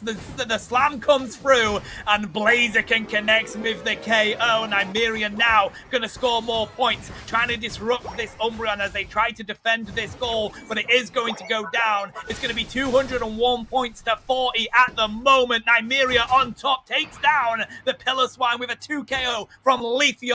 And it's going to be Oyasumi Micro on the back foot here, Lobo. It's very interesting that on paper we called this, the draft went to the side of Oyasumi Micro, but just the positioning sense is just, I think, just a little bit off from Oyasumi Micro. They're going in a little bit too deep, getting caught by that Hyper Voice, which is chunking their damage down, but also they are allowing Leafeon and Blaziken to do exactly what they want. No, don't do it, Talonflame! We're getting big chicken ready for dinner tonight. Talonflame got sent back to Nurse Joy very quickly. Yeah, 10 seconds for this Basement Reggie to come in as well. Nymeria are at least here trying to see if they can zone on Owl, but Snorlax has a mountain to climb to do that. But they do utilize their Unite moves for it, buddy. It's going to be a power nap. We did see the Emerald 2-step coming through as well, and it looks like Umbreon ain't going to survive the pressure of Blaziken Hyper Voice. The rip on the Regice is here. Mamoswine managed to break on through, and it's going to be a Mammoth Mash that puts in the pressure to defend this Regice. Fly doesn't connect with anyone just yet, waiting for that cooldown to come back. Flame Charge isn't going to go through either. Blaziken gets the secure. Nymeria with another buff straight on through. Nymeria playing very well right now. Their map awareness and their ability to go in at the right moments is really taking Oyasumi Micro right down. Again, that jump we saw with the Snorlax heavy slam, the power nap. There we go. Finally, they've got some points. They can break a tier, hopefully before anyone comes through. But onside the bottom side, Mewtwo is the only one here to defend this. They have decided to retreat, but I don't know how long Mewtwo can hold up. There's Talonflame, there's Metagross, Umbreon's coming back in quick succession. We've got a defense of this pad. They're all going to get sent back home. I dare them to come back through. That's what Talonflame's saying as they sit there with the fly up. I tell you what, though, the hit from Blaziken to stop the Computer Crush coming through from the Metagross does come through at that moment there, and they take down the Sylveon. But that stadium would have been up, and they'd have caught at least 3 from Nymeria if it wasn't for Blaziken in that moment, buddy. So a good defense here from Ayasumi as well on that Reggie, but it's still Nymeria on top.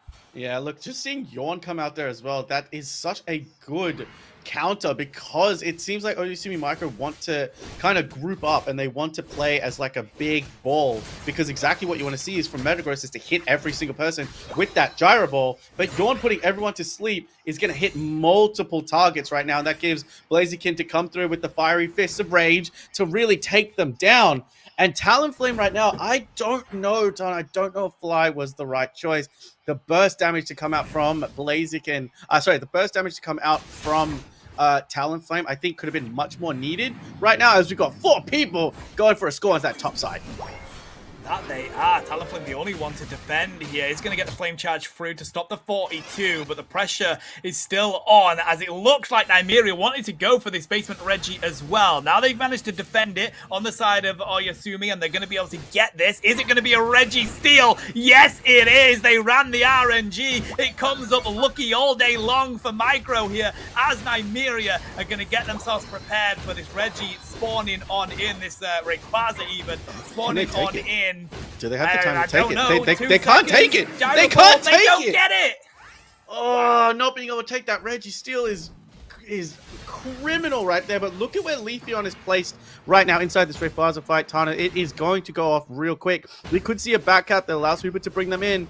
But TC Nymeria are going to play off the top side where they have a base. Leafeon's going to go in for the thing, but if they take out Hooper quickly, this could go through. No, Hooper portal to Computing Crash comes through. Babe's just going to come in. Fairy Singularity is going to come out. I'm sorry, no, that's not the Unite move for Sylveon. Sylveon's going to dance in prayers, get its health back, and 3 members like that are down for TC Nymeria.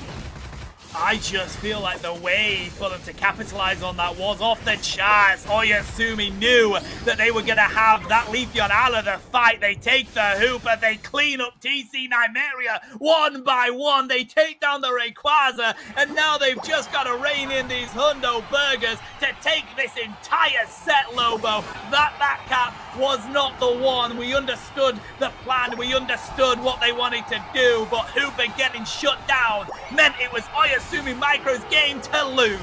I think it was a perfect plan. The damage onto the Hooper, he went to try and stun the members of Oyasumi Micro, but they get picked up by the Mamoswine and then into the Gyro Ball. Now look at Metagross just fighting. Magnemite able to kite that Hyper Voice really well done. There's 300 points in this with 30 seconds to go. I don't think they want to call the red flag yet, but they're spending a lot of time trying to take down this Metagross. Umbreon just stopped moving completely. He's in complete awe of what they just managed to do. That they are. They are going to push down here onto this T2 pad. Roll call is used by the Hooper. If they can score enough points here, but it is getting slightly close. If they could get a good overcap here and then go onto the home pad, I don't think they're going to be able to, though. Enough of them are here. Metagross is back, and the Flame Sweep comes through. Talonflame says, absolutely not. This is our game. Oyasumi Micro, take this set. Oh, mate, they played so well. TC Nightmare, take nothing away from them at all. They had complete control of this game from start to finish. Just the way we were discussing it at the very start of this game, we thought that on paper Oyasumi Micro's comp was quite strong. We did say that TC Nightmare had the stronger comp early game. They had the double evolutions, they had the Snorlax, and you just needed to require that Blaziken to get online. On the other side, Oyasumi Micro, you have Talonflame, you have Metagross, and you have Mamoswine, all 2-stage evolutions. By that I mean they need 3 evolutions, just for people that don't know that. So sometimes people don't know Pokemon. I know it is what it is, but they did incredibly well. And in that Rayquaza fight, Leafeon went for the back cap.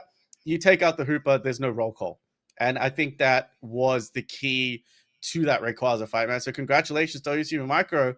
They're moving on. Yeah, and it's interesting, isn't it? So many teams use that strat of you go back cap, I'll do the roll call, and then we feel like we're in a much better place, to the point where Oyasumi was like, all right, just take down the Hooper. We know that's going to be the plan here. And the thing is, when you engage at that moment, buddy, you're engaging 5v4. So you're always going to have the advantage. And then you have a chain of CC that you can put on the Hooper so they can't use their Unite move. And it's just going to be goodbye to that team. What an effort by both. TC Nymeria put up a hell of a fight during this tournament, buddy. But we're going to be saying goodbye to them as we see the progression from Oyasumi Micro. Yeah, and that is going to lead us into our next match, which is going to be our finals. We're going to take a quick, short break. Again, a big shout out to Aloof for putting on this wonderful tournament and providing the, I believe it was 25,000 rupees as well to the winners. So that's fantastic, as a fantastic to have grassroots style tournaments like this with prize money. These players deserve it because they put on a show for all of us, right, Tano? But that is going to come next, is the finals. It's going to be a banger. Don't go anywhere. Grab a drink, grab a snack. We'll be back with you very soon.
रख ये जवान दिल में तूफान नाचो और गाओ गीतों में खो जाओ दुनिया भुला दो दुनिया भुला दो दुनिया भुला दो दुनिया भुला दो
रख ये जवान दिल में तूफान नाचो और गाओ गीतों में खो जाओ दुनिया भुला दो दुनिया भुला दो दुनिया भुला दो दुनिया भुला दो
रख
ये जवान है, दिल में तूफान है, नाचो और गाओ, गीतों में खो जाओ। दुनिया भुला दो, दुनिया भुला दो, दुनिया भुला दो, दुनिया भुला दो।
रख ये जवान है, दिल में तूफान है, नाचो और गाओ, गीतों में खो जाओ। दुनिया भुला दो, दुनिया भुला दो, दुनिया भुला दो, दुनिया भुला दो।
Hello everybody, welcome back. We've got one more hot set action to bring you in this one. It's me and Fu to bring you it, and this is going to be a best of 5.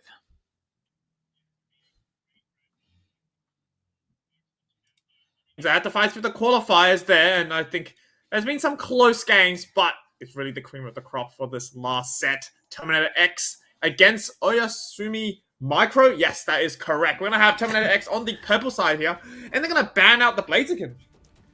Now, that is interesting. We have seen a huge amount of Blaziken coming out in this tournament, but it's so different for you and me. And the Umbreon being the first pick of so many different teams. Looks like Terminator X are going to ban the Hooper here, as well as Inteleon Suicune for Oyasumi Micro. Let's see what this first pick is going to be. Yeah, this is very interesting because the Raichu is up for play here, and we've seen Arish play it beforehand, depending on whether they want it as their first pick. Inteleon probably going to be a respect ban, but you don't see too much Inteleon right now compared to the other Pokemon, such as the Psyduck that Meow's going to first pick. I like this. Okay, so the Psyduck, they've already used it before. They know how good of a Pokemon it is, but they know how to utilize it well with the comps they build. Oyasumi Micro gonna take the Blissey and the Umbreon here, buddy. They have such a good core of their team already with those 2 picks. Yeah, they absolutely do, and I think Blissey Umbreon is going to be, a safe bet as well. You can play both the Safeguard and the X Blissey as well as the Snarl or the Wish Umbreon, right? So it provides a lot of flexibility for the rest of the team, depending on what Terminator X actually brings. They will have a bit of crowd control with this Psyduck, but with the Garchomp and the Miraidon, that's a decent core as well for the team. It is. Go back on that Garchomp. They were a menace for the opposite team, Nymeria, when they were up against Terminator X. It's going to be Annie that gets access to this Raichu, pairing it with Rainy's Buzzwole as well. Oyasumi Micro have got themselves a great comp here. I suspect we might see them pull out another all-rounder, as they like to do, or that other ranged attacker with a great frontline they already have here, Fu. You know what's crazily good into Oyasumi Micro's draft right now? It would be a Petal Dance Venusaur, but Arish is not going to listen to that. They're going to pick up the Charizard instead. It is actually a crazy world that Raichu is picked up at the 3rd rotation. We're not prioritized at all, but that's going to mean that we do have a double attacker comp coming out from Terminator X. We got the Mewtwo Y there, but XP share, obviously, with obviously the Miraidon as well. You do anticipate you need to kind of babysit something like a Charmander, and also we're given with that early game. Probably going to be a central area Charmander so they can get to that Charizard ASAP. That's going to be able to pick up something like a Raichu pretty easily. So Mimikyu is going to come out to play for Oyasumi Micro here. Genesis has been doing so good on that Metagross, but they want more pressure. And I tell you what, a Mimikyu is a perfect pick for trying to handle a Miraidon and a Mewtwo Y here, Fu. It is a great one-on-one target for attackers and speedsters. So great pickup by Oyasumi Micro trying to counter what Terminator X are bringing to them. But whatever happens, that Seismic Slam by Charizard will always be one of the best Unite moves because it displaces somebody out of that team fight and allows you to drop a humongous amount of damage across the entirety of that team. So this is the state of our comps right now, buddy. What a game this is going to be. It's a best of 5 as a reminder in these grand finals here, chat. And both of these teams have had incredible days today. Yeah, anything can happen. I do want to give a note on that Mimikyu. I think it's a great pick into Charizard because you're going to be able to shut it down. Meanwhile, if it's going to be another mean look Umbreon, that means that Garchomp's Unite move can be kind of like, I guess, stopped a little bit, right? If you're not going to be in the range and it's going to be able to be locked into that little circle, you're going to be able to nerf that move quite hard as well. So I guess, this means that teams are thinking, and on the side of Oyasumi Micro, they probably watched that first game between Terminator X in that first day we were able to broadcast. They probably know and adapt to whatever they're going to be throwing at them. So I'm very keen to see how this first game goes. In a best of 5, yes, there is a buffer to kind of experiment, right? But if you do win the first game, it is a bit of momentum on your side for sure in a best of 5. Yeah, that it is. And if you can build up that momentum in a grand final and continue to build on it, that's where these 3-0 victories come out in best of 5s, buddy. But you can never count these teams out. I mean, Oyasumi had a lot of sets to get themselves to the position that they're currently in. And they've done it well. As we go on into this first game here, it is going to be the battle of the Garchomp or Buzzwole in that top lane. It really is, and I think both teams have really decent top path Pokemon. We're going to just sort out the Sableye in our systems at the moment, but we do see that Mamuri is going to be in the bottom path. It will have that range advantage. Meanwhile, on the top side, Goat with a question mark has to question whether they keep pushing on it or not, because Buzzwole still going to be able to do a decent chunk with its Fellstinger.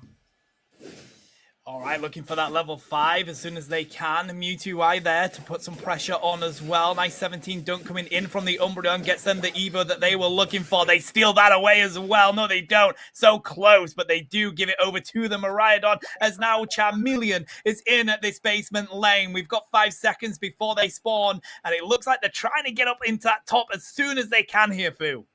Yeah, we're going to be a 3v2 at the moment before this Charmeleon and Psyduck comes in. We're going to have a lock-on play rough coming out from Genesis. Not able to take down this Gibble before the Cavalry comes and kind of shreds down the team. Gibble will ultimately fall to your Buzzwole, and with the superpower giving them the Beast Boost as well, they're going to pick up the Charmeleon.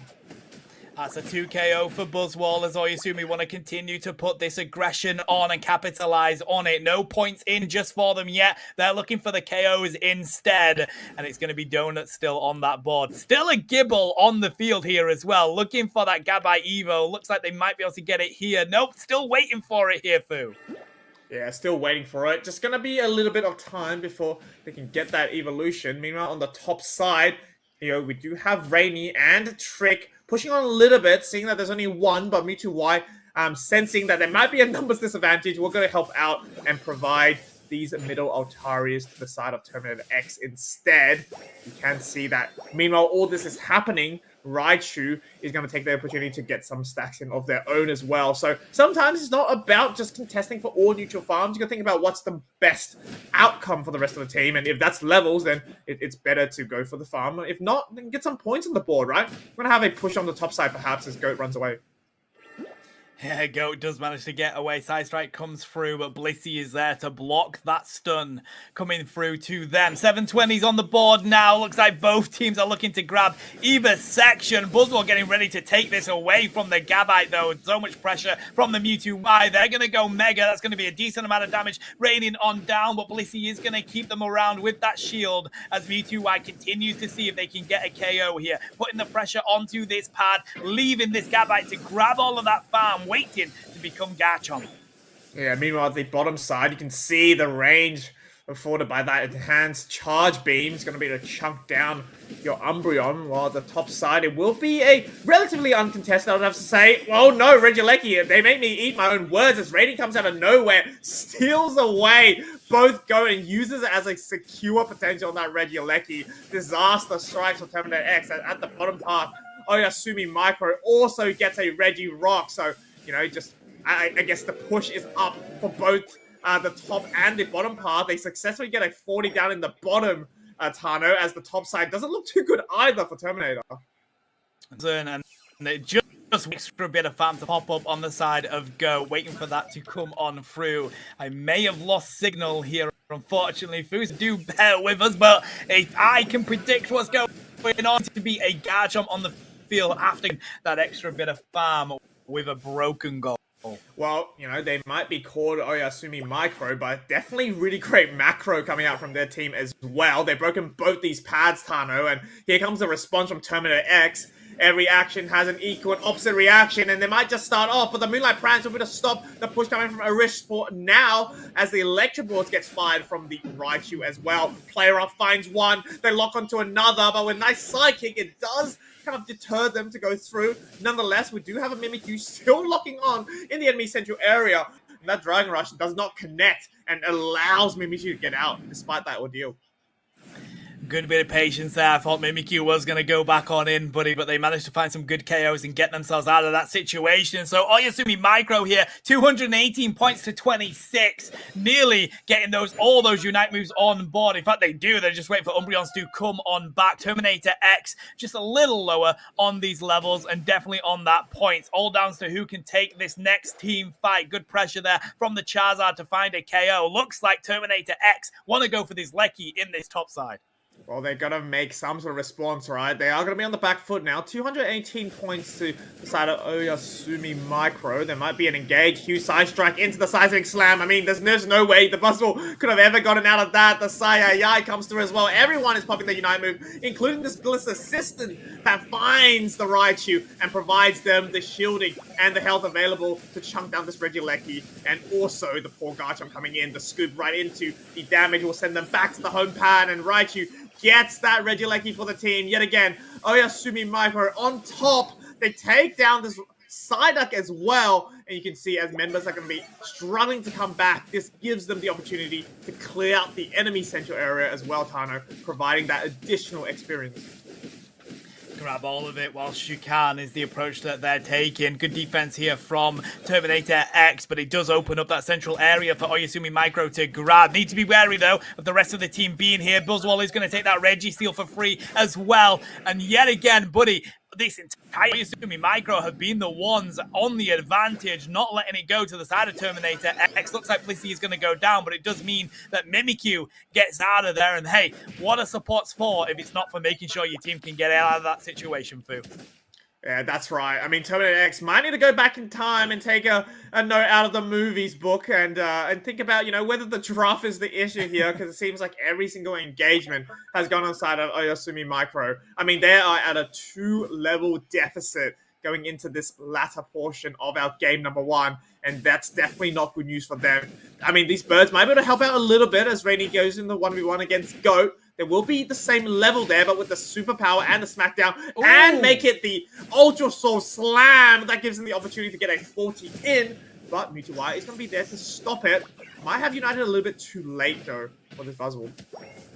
Ooh, putting the pressure on the Charizard. Will it make them use that Unite move? No, they do hold off on it. Is there for Terminator X as they connect with the KO onto Buzzwole, level 11 Buzzwole. They're going to be back in time. This Lecky's going to be up in 15 seconds. Could be good pressure that Oyasumi Micro can put onto Terminator X. Looks like Umbreon is sticking around there just to get vision on whether Terminator X are going to show face to that Lecky. Yeah, you can see still no more scores coming out from Terminator X. They will be able to get that Charizard to level 13 though, which is going to be great. Meow is ready in the left pixel bush, getting, you know, just being ready for anything that Genesis might throw at them. I mean, position is just key for this game, especially if they're on that deficit. Nice Shadow Sneak to see where Meow is, and even though the Mimikyu doesn't go in, is enough to push Meow back out of that bush as we have now teams converging on. There might be an early engage, Psychic, not able to land, but Mimikyu jumps right in. The play rough just avoiding damage, and here comes all the Unite move. The play with me going through in, but the seismic slam actually takes down Buzzle. And in the blink of an eye, 3 members of Oyasumi Micro are out for the count. Make that all 5 members. How have Terminator X turned this game around? Psyduck gets the Chaos Trigger too, and so far, it does seem like with all members having the Rayquaza shield for Terminator X, Tano, I think this game will go very much heavily in the favor of them. Yeah, and I tell you what, mate, the full power Sai at that Rayquaza fight has just flipped that for Terminator X. The fact that Charizard didn't get KO'd in that Mimikyu play with me, they were so close, but they managed to get out of it with a sliver of health and then use the Seismic Slam to put on a huge amount of damage to Oyasumi Micro. And with that full power Sai reducing the damage coming in to Terminator X, it was enough for them to pick up the carries, and then it was just a matter of taking down the rest of Oyasumi Micro. Now they reign in more points, 560 on the board for them. Out of nowhere, buddy, out of the jaws of defeat, Terminator X have just taken this game. Yeah, ASCII just been incredible, right? I mean, if you're Oyasumi Micro, you seems like you have done everything right going into that Rayquaza fight, but sometimes, yet again, it's all about what happens in these last 2 minutes, and we've seen it, you know, time and time again today as well. It doesn't matter how ahead you are, if you lose your carry players at the final stretch, it's going to cost you the game. And here, I mean, we went from 26 to 582 with the span of like a minute and a half. And that's the power of Rayquaza, and that's the power of our game number 1 going into Terminator X. What a start in our grand finals. What a start it is, mate. And I don't know, because it feels like Oyasumi did have the majority of that game locked down. But honestly, if it wasn't for that Psyduck and that full power Sai coming through, it could be a different matter, just showing how important that Psyduck really is and why Terminator X like to take it first. Such an interesting way for this first game to end, buddy. But it is a best of 5. You have a very small error of margin for you to be able to take this next one. Yeah, I mean, I don't even think it was necessarily a draft problem with Oyasumi Micro, right? It was just what happened at that Rayquaza fight. So whether they choose to switch it up and change up the sides or not, that depends on them. But I think adaptation should be thinking about how you can play that Rayquaza fight a little bit more. Looking at the damage numbers, not a lot of real fight, right? That's why the damage numbers are quite low, but you will see it skew towards Annie on that Raichu, which I don't think any of us are surprised. You know, the more surprised is how are we giving Raichu that late in the draft? Will it happen again? Sit tight, everyone, as we get the next game set up for you.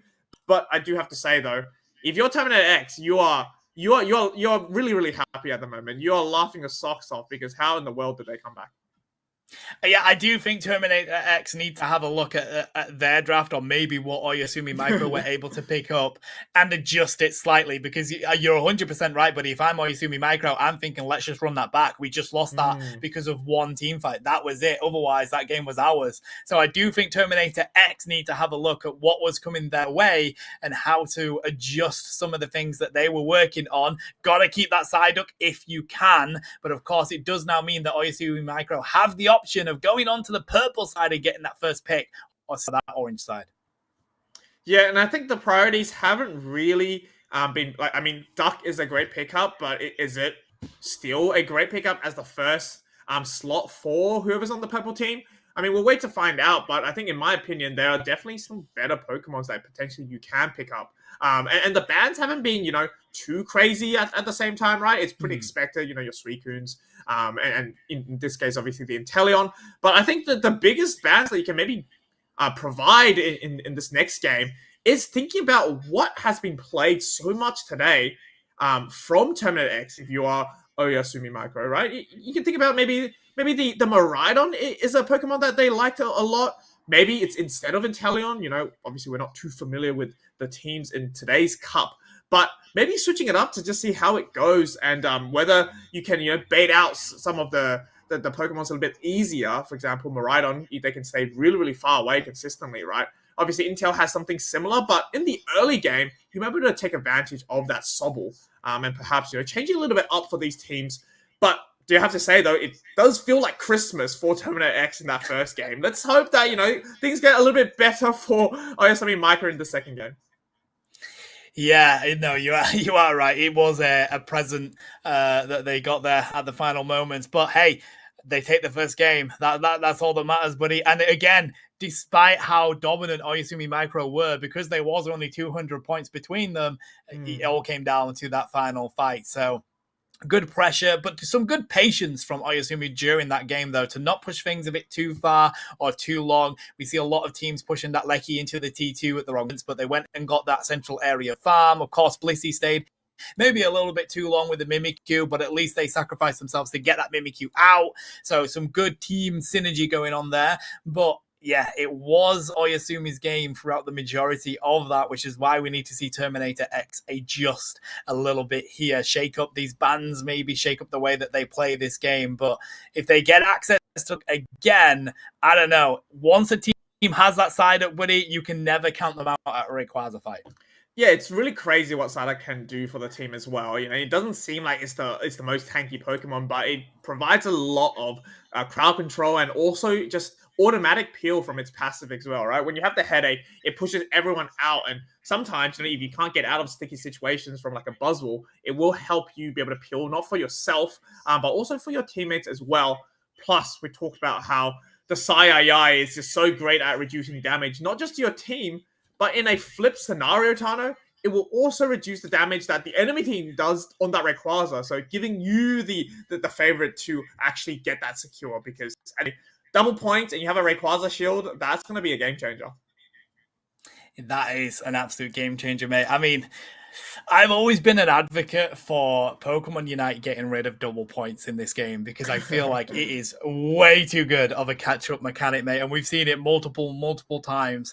I think if we come down to those final moments, you're losing by more than 250 points. I'm not sure whether you deserve to actually win that game, but that's the way Pokemon Unite is. They're able to rein in 500 points if all of your team is up when you get that Rayquaza shield, and you have 50 points in your back pocket. So unless you are in a lead by that much, it's anyone's game to be able to win. And as we say, Psyduck has the power, the full power actually, to reduce the damage coming into that team fight. And the team fights usually 9 times out of 10 are so sort of close quarter combat at that Rayquaza pit. They're all happening at that moment with everybody involved. It's very rare that you have one fight here, and in different areas. So that full power Psy usually covers the entirety of the team fight in those final moments. That's why I think it is one of the strongest Pokemon in this game still. Suicune, Raichu, Psyduck, that's the trio that needs to be banned out, in my opinion.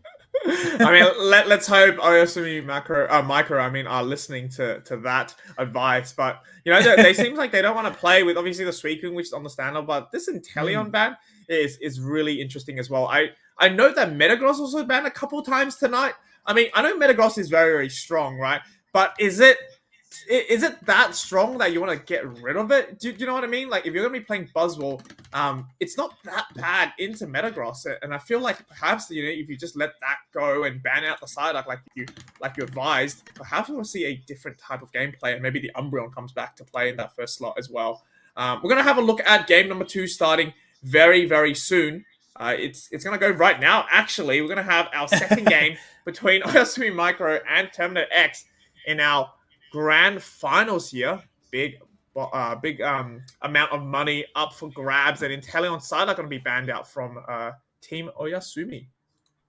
So they do make the adjustment there, buddy. They ban out the Psyduck, continue with the Inteleon ban, so they must be wary of someone on Terminator X that are definitely comfortable on that Pokemon. Suicune Hooper is going to be banned out by Terminator X. What are Oyasumi going to go with here? Locks in the Umbreon for the get-go. So many teams in this region love this Pokemon. Yeah, they do. And yeah, I'm still racking my brain about the need to pick it that early, but we'll see what Terminator X actually picks up there. Blissey, Clefable's up for grabs. Garchomp, I mean, Goat's been doing so well on it, might as well just put it in. And even though Blaziken was buffed, I do think, apart from that, crazy steal coming out from Rainy early on, it just hasn't really shined as bright as I thought it would. So I want to give it a run back one more time as Rainy looks to pick that up. Player back on the trusty old Mamoswine as well. So not a lot of adjustment coming out from Oyasumi, but if they pick the Sableye, Tano, I'm going to be very surprised. I mean, you never know. It is an absolute nuisance, mate. Let's see whether Meow wants to go for that. Mamuri is going to lock in the Miraidon. There we go. Snorlax comes out to play. Genesis has done so much work on this Metagross already today. Would not surprise me if they take it here. They usually like to pair it alongside another all-rounder like that Blaziken. Annie gets access to the Raichu yet again. What a comp they have on the side of Oyasumi Micro here, Fu. Not going for a supporter, relying on Trick there with the wish for the rest of their team. Yeah, that's quite interesting too. I do know Genesis picks up the Metagross as well, so we've been harping about how it's been banned tonight, but we're going to see in action today. And to end off Terminator X's draft, we do have a wish on this Greninja. Now, I'm a big fan of Greninja, and I think at the moment it's still incredibly good. And going up into a team that Oyasumi Micro has put on, Shuriken is a great matchup here, right? None of them can actually get onto you, and if you're playing double team, this provides a bit of, I guess, question. You pose the question to the enemy team about who to actually hit, right, in that moment of time, and maybe you can draw out some of the store power coming out from Annie, whether you can draw out the Zen Headbutt from Genesis, or even, if you're someone like Trick running a Mean Look Umbreon, you might just lock onto the wrong person there, and it just helps waste moves, right? And when you waste enemies' resources, this is where you come in, get your Shuriken to go as well, and you can really chunk down the enemy team. Yeah, I'm with you, buddy. I love the Greninja Water Shuriken. It's my favorite moveset to have on Greninja. And the thing is, the lower health you have on Greninja, the more damage you're doing. Even if you are caught out in those moments, you can do such a significant amount of damage that you can pick up some great KOs. So I think it's a great pick here. I'm excited to see what they can do with it. And of course, Water Burst Shuriken is going to be a good, secure move going into those objectives. We got ourselves a good team fight here. Both of these comps are great. They really want to go aggressive on the side of Oyasumi Micro with those double all-rounders and those double defenders, mate, are giving access for that Raichu just to kite around on that tail and drop a huge amount of damage. This is going to be an interesting one. Oh, it definitely is. I mean, it's really important, right, for this team to play this game, the next game, well, because if Terminator X wins this next one, they're going to be one game away from taking it all. But obviously, as a best of 5 scenario, there is still buffer for Oyasumi Micro to come back into this, and we're going to get back right into this game. It will have now Mamuri at the bottom side, outranging this Pikachu, and player gets caught between a Snorlax and a Miraidon. Not really the place that you want to be. It isn't, and up in that top side, the pressure is already on. Gibble doing a huge amount of damage, getting help from this Chansey here. Torchic goes on in, gets pretty low, but does manage to get themselves out of there. Goat looking for more, has to be wary though, and they're going to get back onto their own pad, managing to steal quite a bit of farm away from Oyasumi Micro in that top side, Fu. Yeah, they will be, and with this Frogadier coming up, it's not the best Pokemon at level 5 for an approach, but, it's going to be all right with this Gibble there. It will fall down to something like a Jarabor, so with that double team to come through, you can see it will bait out something like a Jarabor, as Genesis looks to make an impact there. Gets so much shield hitting 3 members with that Jarabor, as we now have a push on. Player running in, stunning out with their little Icicle Crash, as well as Goat gets caught in that Mean Look. So this is what we talked about. If there is going to be that Mean Look coming out, it's going to be very dangerous for Terminator X to push in without some sort of proper engage. We're going to be engaging on this top pad. It's going to be Oyasumi Micro. They're going to be running in. They get that 5 from that the Swine Up as well, and they're going to be able to leave with 2 KOs, perhaps more if they're going to be able to take down Meow. Yeah, again, Genesis is so difficult for Terminator X to handle. Looks like they're going to finally get them here, but they just managed to capitalize on 2 KOs and put those points in because of it. The fact that Oyasumi Micro has stayed so long has given 2 KOs over to that Frogadier, now hitting level 6. I know they were trying to get their stacks in there, Fu, but I'm not sure giving the KOs over to that Frogadier is the right call. They've given the farm as well for the central area over to Terminator X, and despite the pressure that Oyasumi found in that top lane, the levels have been evened out by what happened afterwards.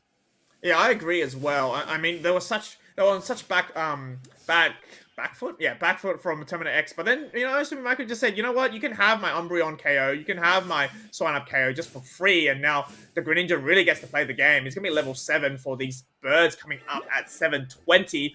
Points lead still going into Oyasumi, but I mean, sometimes it's all about those levels as well, right? If we can get some Unite moves early on for these Regis spawning in, it will help your snowball that you're looking for. That fight is still going to go on in the top side. Looks like Goodbye has got the better of it at the moment. Umbreon's having to back on up, but the Wish gives them a healthier state. The Reggie has spawned in down here. Raichu's going to go for the rip. We're trying to see if we can zone them out on the side of player here. They do manage to grab hold of the Greninja, but the double get them out of that situation as Metagross runs on back. There's more people here for Terminator X as they try and see if they can get their KOs. Rainy has to rush into this bush. They are getting so weak right now, trying to dodge around the Gabite. They are going to get out of that situation. Gabite tries to connect on more farm and more lock-ins to get that Garchomp. The Regirock still hasn't been taken yet, Fu, as Annie is looking to see if they can do just that. Miraidon's ready, though, with the range of this Charge Beam. Oh, I mean, there's kind of a scramble from both these teams, right? No one has really a direction of what they want to do at the moment. They want to fight, they want to get the Regirock, no idea. Raichu finally able to pocket it for their team, and maybe we'll have some sort of synergy now coming in for this next fight. You can see up top, we do have a Blaziken out securing yet again on the top side. They delete the Greninja off the map as well, and if they can get the score in, it will mean that they will have a decent top cap. We're going to see the Regieleki crash in, a 40 coming in as well. That sends them over the 100 mark. Do note though, Surf Greninja here, not a moveset I think would be good into this matchup, but I mean, sometimes it's about the comfort picks. Surf with double team is interesting, buddy, but hey, let's see whether it works for them. We do have level 10 now on the Garchomp. Unite move ready to go as well as we wait for this next team fight. Looks like they're looking for each other in the central area at this moment, but now they go on the retreat. Terminator X looks like they want to put a bit of pressure here onto this T1 and see if they can break it nice and early. Yeah, nice little stack from Meow to give themselves the access to the Power Nap as well. As the block comes out, you can see only Raichu now at the bottom. Thanos on aerial to try to delay some scoring. And with that, the Greninja escapes on 1 HP and a dream. On top side, though, we have the Moonlight Prance coming from Trick as they try to fight away this livid, outraged Garchomp. If they can get that in, they're going to be able to get some scores, but Greninja is there to help, and Blaziken will go down ultimately to that Greninja, and now it's going to be the response from Terminator X. They're going to get a 40 points of their own, and only giving away 22 to that Umbreon. Alrighty, cutting down that level lead. That's what you want to see if you're Terminator X. They do have the 11s, and the scores now, Decipher isn't that far either. Defending this T1 pad down here. We're about to have that basement Reggie spawning. That's why Garchomp is on the retreat down there. Genesis trying to see if they can take away from this central area. Wish goes onto them. The beam from that Miraidon doing so much damage. Trying to see if they can take this red aura away from Terminator X as well. They do have their face full of difficulties. The compute and crush is going to come through. Stadium does go up. Lissy is left in it. The mean look comes through to the Greninja. They're so weak at the moment. That means they're going to do a huge amount of damage, but the Surf isn't going to do enough. And again, it's Metagross's day here, Fu. We're just living in it. Oh, we definitely are, and it really makes me question why will we pick Surf into something like a Metagross, Umbreon, Mamoswine, and a Blaziken. Might be the mistake to cost them this game, as we have another push from Oyasumi Micro on the bottom side. They've not able to pocket that Regice, but they still want to push something in to get a good isolation onto the Garchomp, but the Blizzard system saves them. Metagross takes away Blissey, though, as the Thunderstorm Aerial sets the stage up once again. Huge power nap by Snorlax in the midst of it all, and without Pokeflutes on their side, we got 3 members down for Oyasumi, and maybe an opportunity to get some dunks in. Case streak of 3 for Mamuri, and maybe more. They take on the Raichu as well. Massive heavy slam coming from Meow, and they're going to be able to successfully break this bottom pad. Wow, Miraidon have just saved that T1 pad for Terminator X, buddy. Using the Bright Future Meteor Storm paired with the Charge Beam to get those KOs was so important. This 50 is going to rain on through from Genesis here, giving them that 20-point lead on the side of Oyasumi Micro. Lecky over to the side of Terminator X. We're 40 seconds away from Rayquaza. I don't think this game could be any closer at the moment. Greninja has found that level 13, and I'm with you, Fu. I think that Surf must have been some sort of misclick. Yeah, it must have, right? But you know, at the end of the day, it's at least some sort of secure, right? Going up against a Blaziken. You know, if you can take down this Blaziken, maybe a Rip is potentially on the table. But meanwhile, being in the Meanlook is probably not going to be the best position at all. Ice Fang maybe going to go in, but what of a Shuriken to keep themselves outside of it? Orish gets ejected on by your Mammoth Swine. They're going to be chasing this Greninja down. Poor Greninja gets stunned by the boost attack. Blaziken gets the focus blast on. That's a massive pick by Oyasumi Micro, and they're going to start this Rayquaza. Computing Crash comes through. The Bright Future Meteor Swarm looks for a future where Terminator X can actually get this second game. The Livid Outrage runs in. They eject on this Raichu, and somehow Annie stays alive despite it all. Massive dunk coming in. Genesis takes down Miraidon, and this Rayquaza is so low. Power Nap goes through. Blissey takes down Mamoswine, and one by one, we will have Terminator X falling down, but the Raichu gets it actually. So Oyasumi Micro might have a look at a game number 3. Yeah, buddy. I mean, oh my god, they managed to be able to get that one down. So weak that Raichu just went into the backside of that pit and continued to rip it. And now that Hundo Burger has come through, and he's so weak here. Greninja is waiting for it, but that's going to go on through. 200 points on the board now for Oyasumi Micro. A minute left in this game. We could see a good push come through from Terminator X. That's what they need to do. Raichu is down for 20 seconds. It is now time to go big or go home.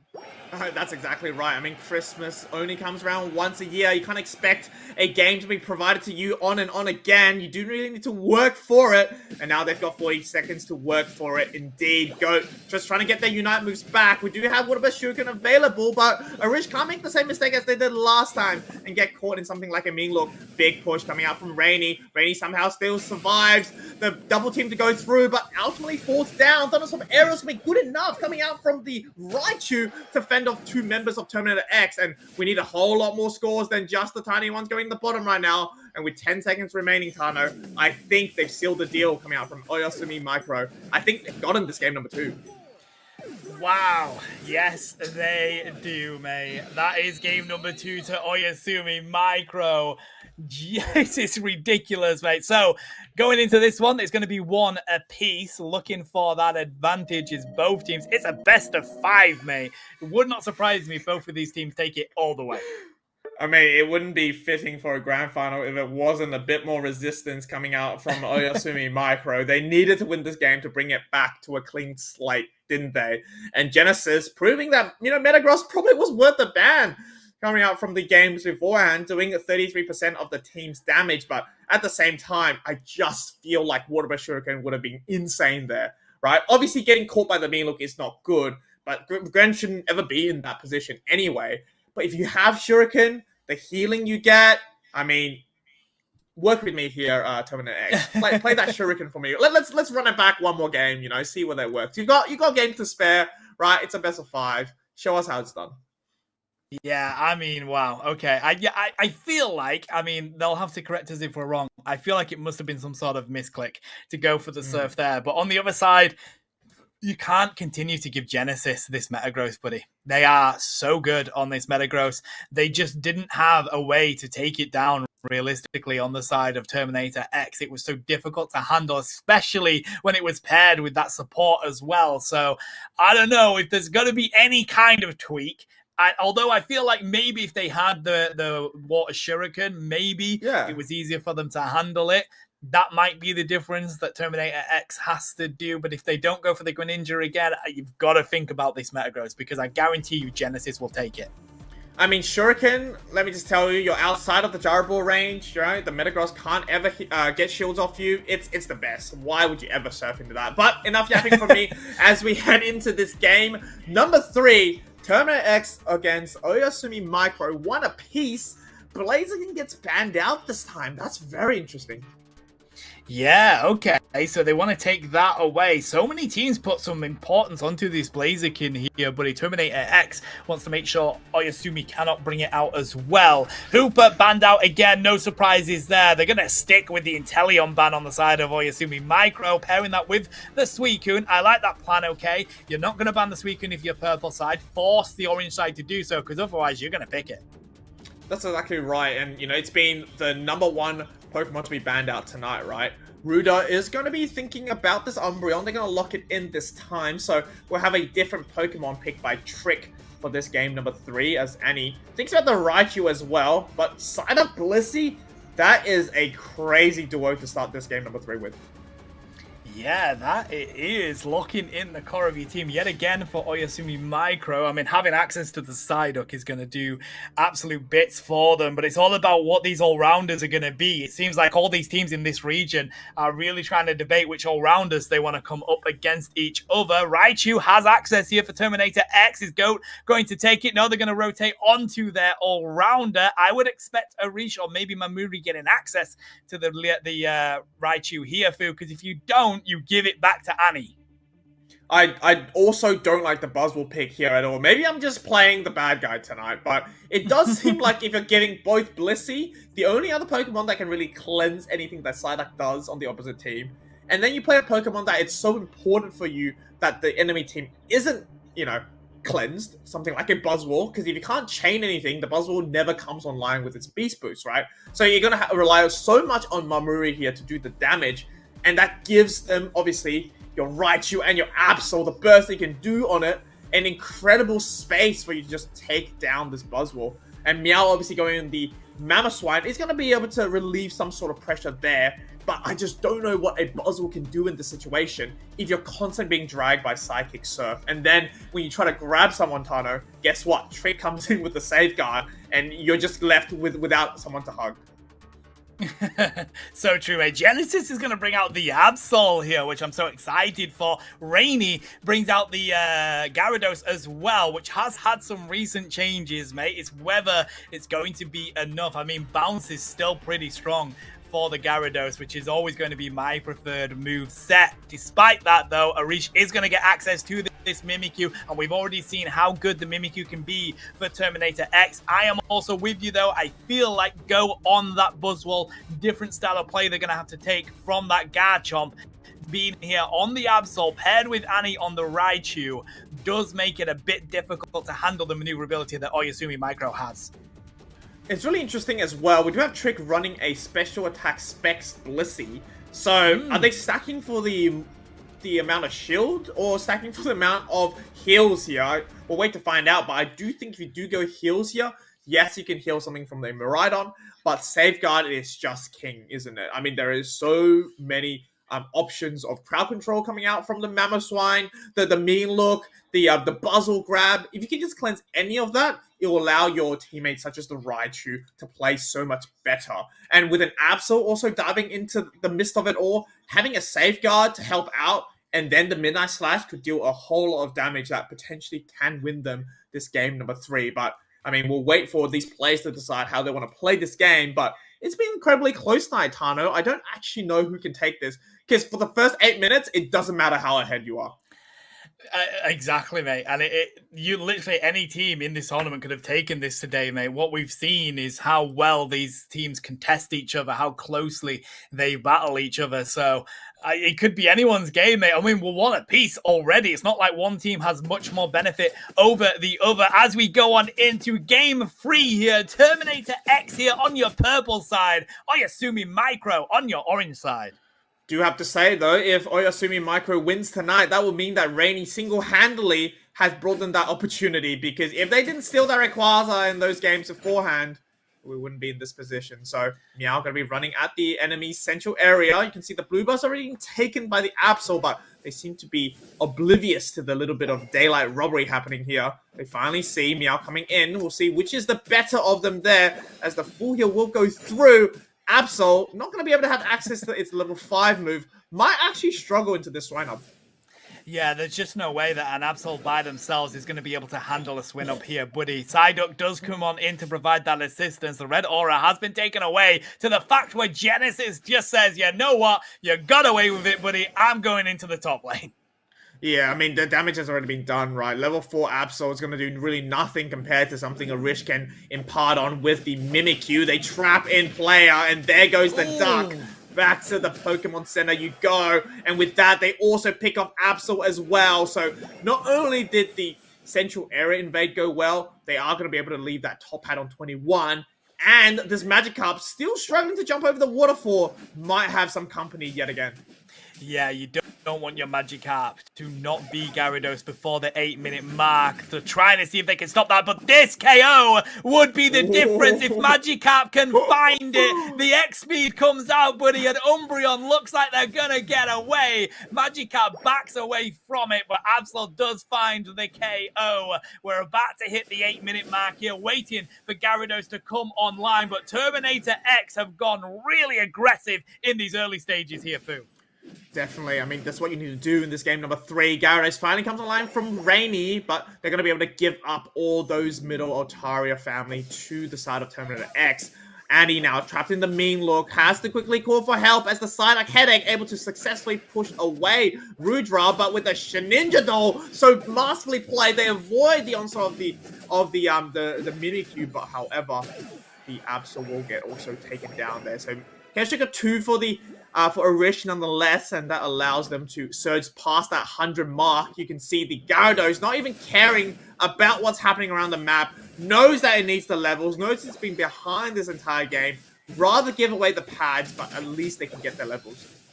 Well, it brings it back to that situation of all you need to do is survive for the first 8 minutes of this game and get those levels for the final moments, buddy. Mimikyu diving in again onto the Blissey there. Doesn't find the KO, but they found plenty already. Before we hit the 7-minute mark, they've got their Unite move ready to go. So does Buzzwole. Regirock is going to spawn on up here. Terminator X have got the zone in from this Umbreon to get the rip on. Miraidon looking to get that Charge Beam enhanced, ready to go. They're going to burn through Gyarados, and they're going to be sent back to the Pokemon Center. Regirock getting pretty weak here. Psyduck seeing if they can show attention to it. Electro Ball comes through from the Raichu. They get KO'd instead. Thunder is down, and it's going to be the Mimikyu that takes the Regirock, as well as the rest of the team for Terminator X.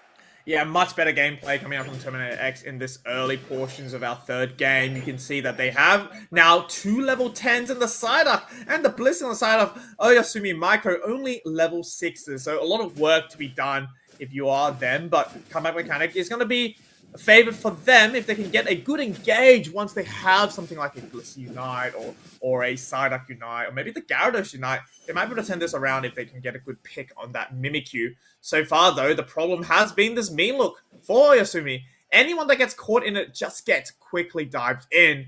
And if you're a team that does amount of damage, such as a Buzzwole and a Mimikyu, it's a dangerous territory to be lurking in. That it is. Mama Swine is now on the field, trying to pull the Mimikyu to the direction of the Raichu, but they get themselves out of there. Shadow Sneak comes through, doesn't connect on anybody just yet, and oh my god, mate, just like that, the Raichu gets exploded. Mama Swine uses their Unite move, trying to see if they can get Genesis, who doesn't have a single scrap of health on their HP bar, that they get back to that T2 to get themselves back to the home pad. 209 points on the board here for Terminator X. Yeah, still both hands on the steering wheel. It's going to be Terminator X. They do not want to let Oyasumi Micro come back into this game. They saw what happened in that game number 1 and how they were able to win a game despite being behind all game. And one thing that's important is you want to keep both your pads up. You want to maintain this level lead. And, you know, most of all, you want to make sure that you do not end at that final stretch. We're going to have the next bit of Reggies coming up in about 15 seconds, Tano. If it is going to be a Reggie steal, I'm not going to be surprised if team really fight for it. We'll have a Mamoswine getting pulled in by the Psychic, though, and that's going to be chunked down now, the Electro Ball doing work there, but it's going to be player the one to check the bushes. They pull the Mimikyu to go in, but they're not going to be able to survive the damage coming out from the Miraidon as they get taken down. Play With Me has to be used there to keep the Mimikyu in play, and they're going to be so low. So Ninja Doll also comes out, but Oyasumi Micro ultimately falls down to the 3 members of Terminator X, and that's going to be a Reggie steal for them. Huge advantage.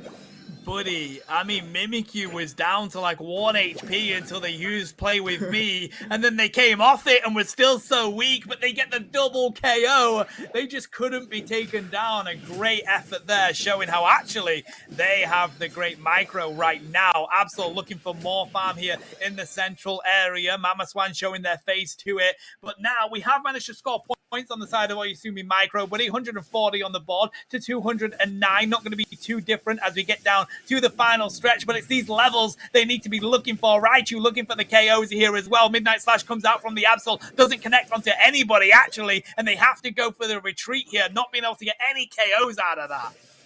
Yeah, it's really difficult now that we've got kind of levels, obviously on the side of Oyasumi Micro, they will lead the level double 12s, but I do note that Terminator X has reached that level as well. But it's tough when your team doesn't have the same amount of bulk that something like a Buzzwole, Mamoswine, and Umbreon has, right? You really need to make sure you actually get good engages, and a lot of it is going to be pressure on to the side up if they can pull anybody in. I'm so confused about why they surfed into that. They just went. It was like a bullet train back home, running into that enhanced charge beam, and another KO now fed on the side of Mimikyu. Perhaps it's just a delay strat. I mean, they did get a bit of dunks at the top side, so maybe it was a decoy strategy. I have no idea what's going on, Tano. Mate, it's the only thing that makes sense is that they were trying to decoy away from that going on in the top side. Now, Gyarados has fallen. It's literally the only thing that makes sense, as Oyasumi Micro still want to show their face for this basement. Reggie side up looking to see if they can get some more scores in here, giving themselves the lead. But again, it's going to be so little that it won't matter. It all comes down to their team fight. That's the only thing that matters in this game now. As Absol goes down, they will be back up for the Rayquaza. But look what Terminator X are doing here, buddy. They'll grab the extra little bit of levels that they can, but they'll get themselves set up ready for this Rayquaza to spawn on in. Important Rayquaza fight now. Gut check time. Meow going in, doesn't connect with the Ice Fang, and they're forced to back away. You can see Absol now coming back to join the fight. We will have all Unite moves available for everyone on this team, and they might have an early engage as the Ice Fang isolates the side up. They're going to jump in now with the bounce as well. Dragon Current trying to find anyone that's squishy on the side as we have a Super Battle to come through. The Ultra Soul Slam lands the Blissey, successful KO. Raichu on the side on 1 HP, and the Dream gets the Bliss Unite for some reason, and they get taken down by Umbreon. Things are not looking good for Oyasumi Micro at all. X marks the spot for Terminator X. They look for this Rayquaza. They know the Absol is CC'd away. It's all about out-securing this Raichu at the moment. And so far, Annie's doing a fantastic job to actually delay this fight. The Shedinja Door goes through, but a huge Earthquake will delete them off the map. Back at it again. We're going to try to rip this Rayquaza. I mean, the Absol's coming back. There might be a potential to steal, but we have the numbers advantage on the side of Terminator X. If they want to win this third game, Tano, it is time to rip this Rayquaza. I mean, can you even stop a reach, though? It has been Mimikyu's game so far, buddy. Gyarados, though, does dive onto them, looks for the KO. Oh my god, Rayquaza is so weak right now, the Dragon Breath could come through. It's gonna be Gyarados that takes it through! But can they score the points? I mean, they still have the lead. They've deleted Terminator X. It's Buzzwole left, and they've blocked them out. The Hundo Burgers are gonna rain on through. Oyasumi Micro take game 3! Tano, I didn't know we're watching The Bachelor. Why are there so many instances of heartbreak today in this game? What is happening at this Rayquaza fight? We had a huge engage from Terminator X. They had all 5 members up. It is just a Raichu to out-secure, but they did not believe. They had to make sure. After watching Rainy secure beforehand, they were like, we need to make sure all 5 members are off the map. And they did not want to take a chance. And guess what? That's all they needed. The Shedinja Doll coming out from the Raichu. I understand the vision now. Oyasumi Micro comes in, says, it's actually not Christmas. It's New Year's now. We also get a gift. Thank you so much for game number 3. Wow, again, Rainy with the secure, buddy. They knew, honestly, Mimikyu was beginning to take control of that game. Yet again, Rainy knew, we got to take this Mimikyu out. Dive straight on in, put down that CC and damage, and take out that Mimikyu, and then just secure the Rayquaza. Wow, what a way to flip that game in that moment and wipe out the rest of Terminator X. Now, they're on match point, buddy. This is what happens, right? It was really anyone's game there, and suddenly now the pressure is all on the side of Terminator X. They were just shy of winning it. They did everything right yet again, but just time ticks slow when it's the final stretch. And you know what? When you start losing members after you use all your Unite moves, and then the Gyarados comes back, I mean, it is Rainy's day, isn't it? I mean, double secure to win themselves to game number 3. What can't this person do? 100%, buddy. I gotta say though, we've got to give a shout out to Annie. To be fair, that Raichu was putting up an absolute job, an absolute mission to kite around in the top side of that Rayquaza pit. There were so many Pokemon that had to get themselves up there just to be able to try and get away, just to try and handle that Raichu that was going to do that secure. The Thunderstorm Aerial comes down, and then they just managed to get the Raichu as Gyarados comes back in. If it wasn't for that stall, I think Terminator X would have been able to take it, but what a way for that game to end, mate. I mean, today's game has been so fantastic to cast, aren't they? We just don't really just expect the unexpected, right? We're going to jump straight into game number 4.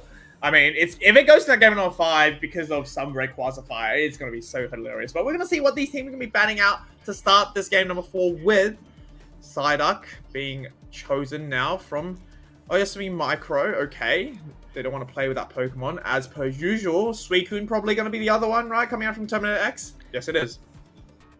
No surprises there at all, buddy. Annie's going to ban out the Inteleon, and let's see what Mamuri's going to take. The Blissey would be understandable. It's not going to be a Wigglytuff. Umbreon is going to be the ban for Terminator X, knowing how many people like to play that in this region. No surprises. So what is Trick going to lock in first here, buddy? I mean, the Raichu is right there, but I don't know. Probably going to be an all-rounder. No, it's going to be the Blissey.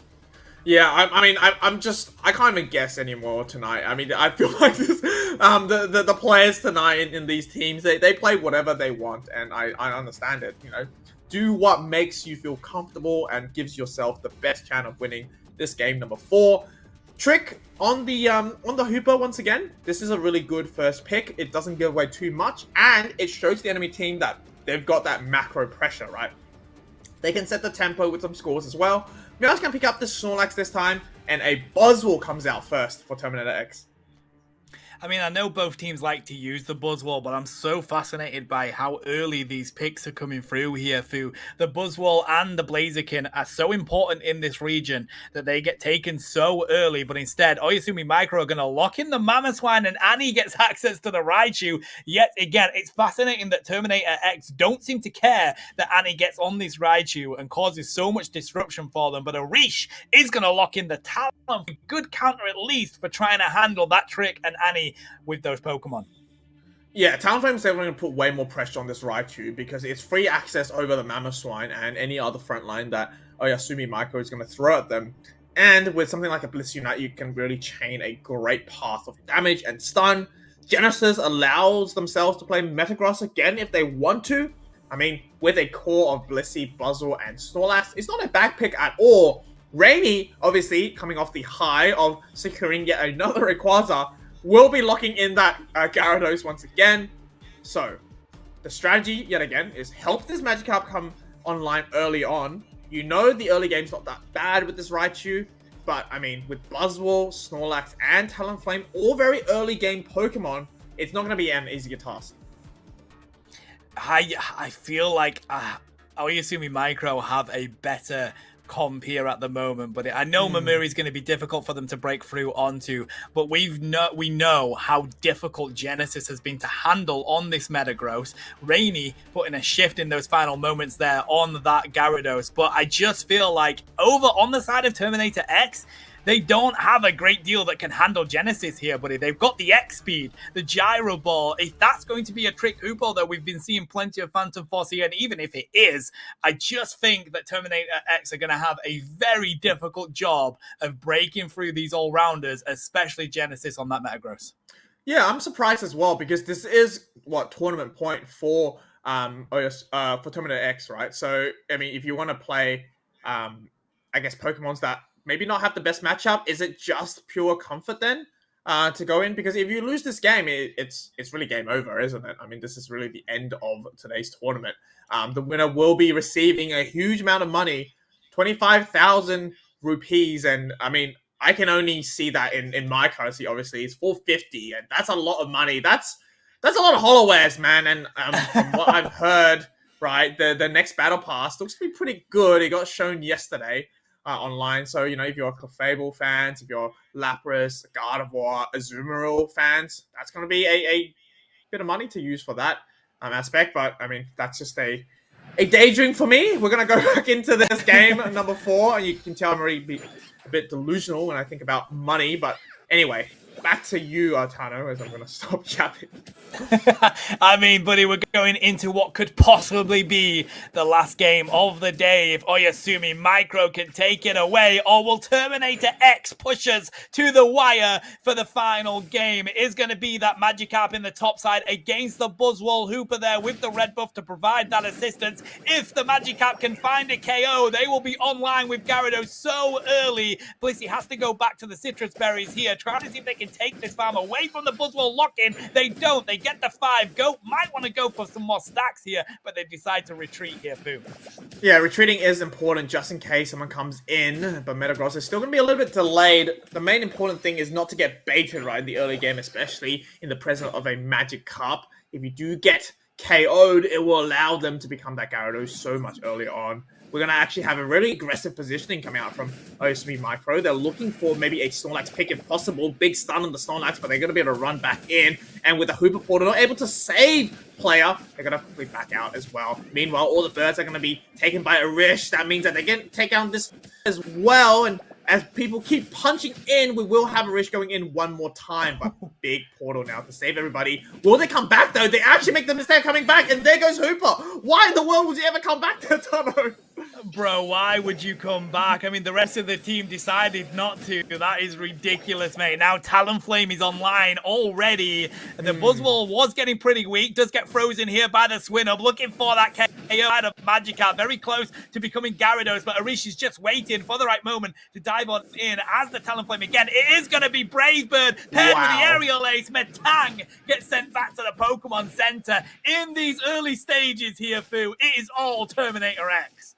Oh, it definitely is. I mean, level 7 at this 8-minute mark is a great start for them. Make that level 8 as well. Brave Bird is such a good move if you're going to be, if you got the level diff early on, because the amount of impact, the amount of reaction time is so much more reduced than Fly, so you can really pick off something like a Raichu without them knowing. Having said that, though, we do have a Gyarados finally online. They're going to be able to pick up Trick once again, not able to KO. I think this top pass will be a little bit easier now, considering that the Hooper and the Gyarados are both online. I am going to say this, though. Trick is coming back through this Hooper a little bit too frequently. I don't know whether they notice that Buzzwole just waiting every time they go through.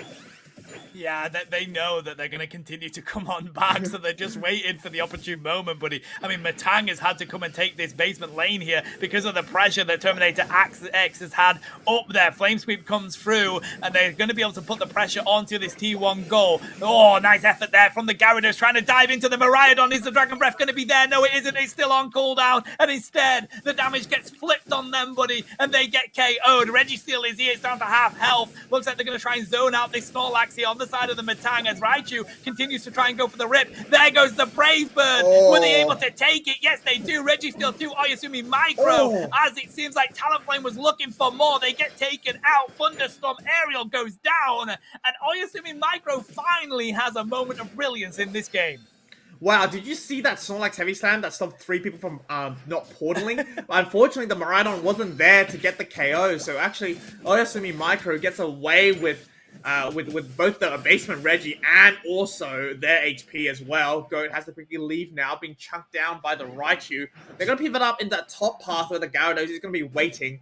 0 points so far from Oyasumi Micro, though. They might have the levels coming back, but they need to kind of score some points because, right, it's very important not to go into the Rayquaza with no points.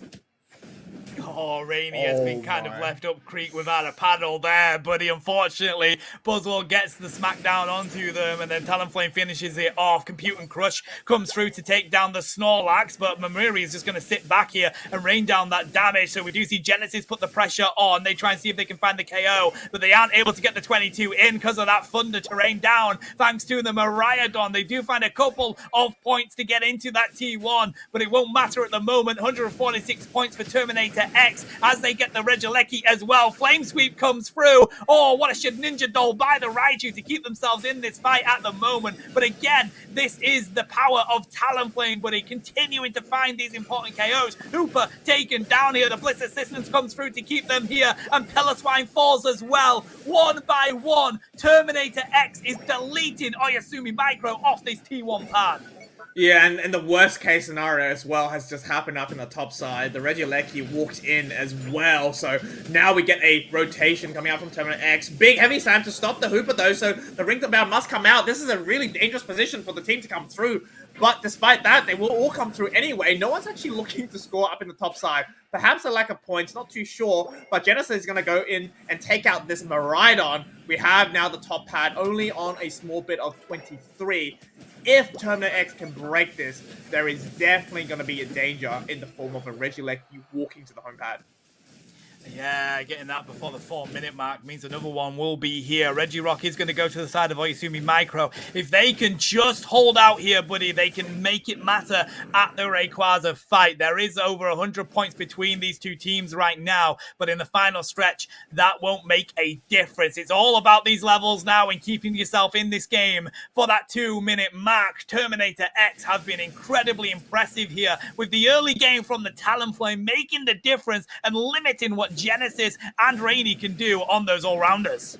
Yeah, I'm really impressed by the Talonflame here. We have another engage up in the top side. Mamoswine harassing Goat at the moment. Uses the Mammo match, and so with the Thunderstorm Arrow getting laid down on the map as well, as now Goat's chunked down so much. Gyarados is here. Rainy doesn't have their Unite move, but will get chunked down, but bounces the backline anyway. Takes away the Blissey. Runs right into the arms of the Buzzle as we have a huge Brave Bird to delete Raichu off the board. A great counter option that's clearly worked so well in this game. And we might have another fight now up top as this Regieleki spawns. Oh, this is difficult as well because Genesis wanted to stay here. They do utilize the computer crash to get rid of the Buzzwole, but pushing onto the pad was not the right shout. I know you've got the Miraidon in the way. You need to get yourself back and get some healing. There's the portal from the Hooper. Of course, they need to be wary of this Lecky being here, buddy. The rest of the team shows face. It is going to be Raichu that steals it away from the Talonflame. They went in with the Brave Bird. They're going to get KO'd here. No, the Brave Bird gets them out thanks to the power of Blissey, but now they don't have to worry about that win condition. They've taken Terminator X. They can now go and get all of that farm on their side and wait for this Rayquaza fight. Yeah, that's a monumental secure there for sure for the Raichu. I mean, I'm surprised that Terminator X didn't even go and try to break the tier 2 during that fight because they'll put way more pressure there. Regardless, though, great secure, and that means that we're back onto sort of an even slate going to this Rayquaza fight. I note the levels are quite similar. We will have a level 14 Talonflame, though, so definitely still skewed on Terminator X's side, but we've seen it happen before. We've seen Miracle being laid down in tonight's games, and a Miracle Terminator X needs if they want to stay in this tournament and send it to a game number 5.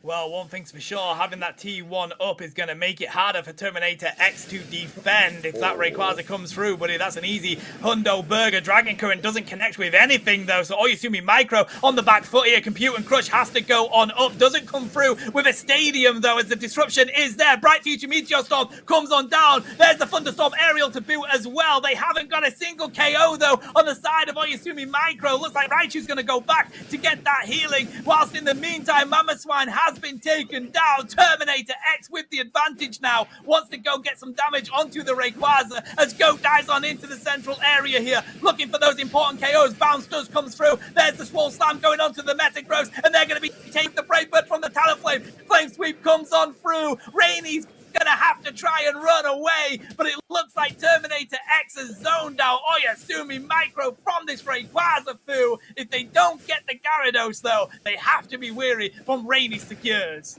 Yeah, don't forget, we also have the Mammoth Mass available from player, so miracles can happen. We have a huge block coming in from the Snorlax, though, but Rainy's looking for something. Can they pull off the miracle once again? Big Mammoth Mass comes through. Oh my god, Terminator X secures the Rayquaza with it, the Talonflame. And I think if they can just follow the Purple Brick Road, they can get these scores in Tano, we might be going to a game number 5. Yes, we are. Oh my days, chat. This has been pushed to every single possible direction it can be. We have a Game 5 here today in this Aloof Alliance 5v5 Cup. Oh my god, I can't believe these teams have done this to us, buddy. What a fight that was. What a way to take that game. I do have to say, though, Arish, the absolute hero in that game, setting the tempo early. You can see from the battle report how much space they've created for the team in terms of the level lead, but also hitting that level 14 and then 15 is no small feat. 41% of the team's damage from a Talent Flame. Going up against a team that's not that easy to play Bravebird because of something like a Mammoth Swine and a Gyarados. I think they did incredibly well that game. Arish managed to put the pressure on from the get-go in that top side, buddy. The way that Terminator X dominated that top lane is how they managed to win that game. They managed to get themselves a foothold in that early stages and just didn't let go of that game for the entirety of it. The fact that Genesis had to go down into that basement lane just to be able to get themselves any kind of farm to become Metagross, you know that Terminator X has had a brilliant game with that one. So this is it, buddy. This is going to be the final game of the day, and I don't know who can take this away. I think both teams rightly deserve this win.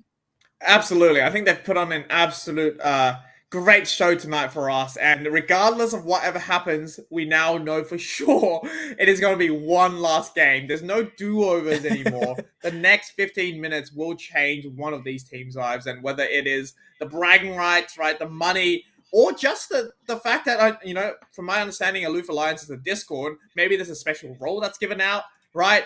This is what it all comes down to. The stakes can never be as high as they've been now. And whether you change up your draft or you just trust in the Pokemon you pick now, clearly from that game, Raichus do not play well with Talent Flames. And that needs to be answered, right? That needs to be stopped if you're Osami Micro. I do think it's the Brave Bird Talent Flame that made the difference. I think if it was Fly, maybe not. It's the fact that you do that Brave Bird, which does a huge amount of damage anyway, but then the Aerial Ace is so good at locking on when they're trying to get away. Raichu was having such a difficult job at trying to get away from the Brave Bird there that the Aerial Ace just connects to that KO, and then hey, you've got a reset, haven't you, ready to go for another one. So I do think it was that Arish ran in there that made the difference for their team. I would not be surprised if they bring it out into this game again, knowing that Annie likes to take that Raichu so much.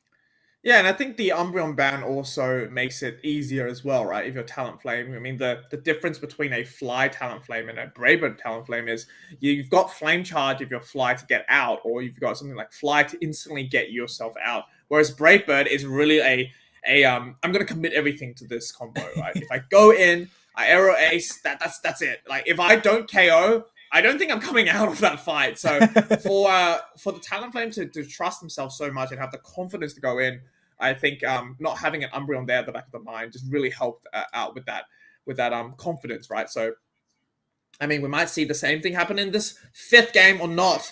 Either way, though, I think both these teams, they've showed us tonight that, you can give Raichu and still win the game as long as you have that counters to take down something like that. Yeah, and I gotta say, looking at that comp, I felt like Oyasumi Micro had it as we were going into that game due to the better comp that they had. But again, just showcasing how if you have a good early game and you know how to attack a team in those early stages, you give yourself a foothold that you can then build on to get an even bigger and even better lead. So, I mean, Oyasumi were doing the right things. They stopped that Regieleki from being taken in the final moments. They went and got some more experience, and they were at a good level in those final moments, but they just couldn't find the important KOs, and it just ended up being Terminator X locking in those moments, buddy. Just waiting for this next game to load on up. It will be the last one of the day. And I just got to say, it's been a pleasure getting to cast this for the Aloof Alliance Discord, the 5v5 Cup. It has been a joy to be here and see what this region can do. I love casting these different regions through, and this one has been so exciting for the amount of different picks that we've seen that we just don't expect to see. Yeah, I agree as well. I mean, I'm so grateful for this opportunity to actually cast this best of 5 and having it come down to the very last game. I mean, it means so much to all these players, right? And it's great to see these players come back time and time again to these grassroots tournaments, even if the season might be in that low period where we're waiting for the official tournaments to actually come back in. It's good to see that everyone's still practicing. And I mean, we've seen some, teams that we've seen so many of these, I guess they said all before. Also, Oyasumi Micro as well. I've seen them in some of those tournaments that Engage has. But Asylum and Terminator X is my first time watching them. And I mean, they both put up a great show tonight. I mean, Terminator X is just such a cool name for any kind of esports team, buddy. But here, locking in with the KOs and terminating anyone that they come up against, it's been an exciting way to see them battle.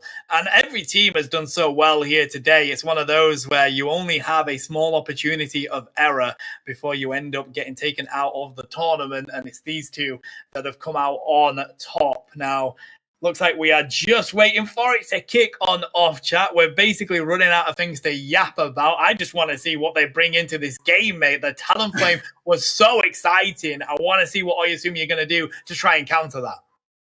Yeah, Gyarados, although it has been nerfed in both the Waterfall and the Dragon Breath, it's still, incredibly strong. And it's a Pokemon that you can use quite easily in terms of some of the matchups, right? Like, if you're going into a lot of crowd control, Bounce is a great pick.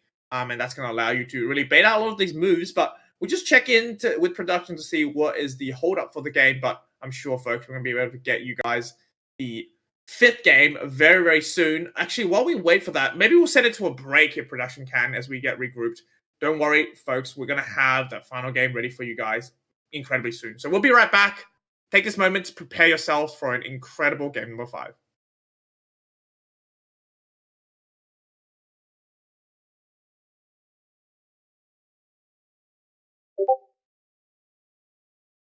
Oh, this stream died? I don't know. I think it did. Oh, so we're joining the stream on Discord. Don't know if you can hear us, chat. Let's just have a look. So we do have the pick and bans coming through here. We may have some technical issues, so please do bear with us as Terminator X are going to pick up the Talonflame yet again here, Fu. I just want to confirm we're on the Discord stream, right? We are, buddy, for now, and I'm just... Okay. Just one... Is it possible to pop out the stream here, production? Instead of streaming the OBS? Anyway, we'll quickly look at this draft. It's just my eyes are really bad. Can't really see much. But we're going to go in straight away here. It does seem like the Arish will make its comeback with the Talonflame yet again. And I'm surprised we still have a Raichu on the board despite what has happened. The ban stayed the same. And in fact, it's actually going to be... Rainy's team that bans out the Umbreon there. So they're inviting the Talonflame to come in. They will have a shutdown Pokemon, though, in the form of that Mimikyu. Ooh, okay, now we'll load it on up, buddy. So yeah, what an interesting set we have here. Rainy's now going to have the Blaziken rather than that Gyarados that's so comfortable on Talonflame and Miraidon here for Terminator X. Goat gets access to the Buzzwole yet again. But, Mimikyu coming out to play alongside that Raichu. Both of these teams have not held back at all coming into this final game of the day, buddy. Well, they can't hold back for this game as well because this is going to be our final game, folks, as the grand finals of the Aloof Alliance 5v5 Cup. It will come down to these 5v5 members. We're going to load in really, really soon. But I do have to say, though, having a Blissey Snorlax Buzzwole core yet again might be enough bulk for something like a Raichu to kind of have some trouble taking down, and if you give Raichu a bit more time it takes to take your team down, this is perfect opportunity for Arish to jump in with its Talonflame. Yeah, that it is. Okay. I mean, we're just waiting for someone to load on in. There we go. Now we have the game ready to go. The final game of the day. Who takes it away? Terminator X here on your purple side, and it is going to be Oyasumi Micro on your orange side. Possibly a delay with that Buzzwole not moving at the moment. Yeah, well, we'll see what happens. I mean, we never like Sableye, especially in the final game of today's cup, but we'll get that sorted for you guys very, very soon. I'm just having a little bit of trouble with my feed right now. Here we go. We will have the Pikachu seem to be able to Raichu down in the bottom path. And it seems like the Buzzwole is now back in again. We'll just get confirmation for you guys. The Chansey seems to still have a little bit of trouble with that game. I mean, hey, Sableye may not have been picked, buddy, but they're going to make sure that they show some attention to this here. Torchic looks like they're going to go for the long run to see if they can get themselves some stacks here. Buzzwole does look like they may be AFK. Production, can you just confirm for us whether that is going to be reset or maybe that is not going to be? As we see more points raining in here for Oyasumi Micro, Buzzwole has moved now. Maybe they have loaded in, buddy. Yeah, I don't know who's going on, but as we're at the edge of our seats, folks, it is definitely going to be suspenseful as we wait for a restart here. I think just give us a little bit of time. Oh, good old Sableye, hey, buddy. That's absolutely correct. I mean, even the official production has technical issues. It's just esports in general, chat. There's always going to be some issues that come up every now and again. It's just how we deal with them as these teams look like they're going to reset here, possibly. We'll have to wait and see. I mean, if Terminator X needs 2 players right now, I'm online. Give me the lobby code. I'll come play the grand finals and take the money. Easy done.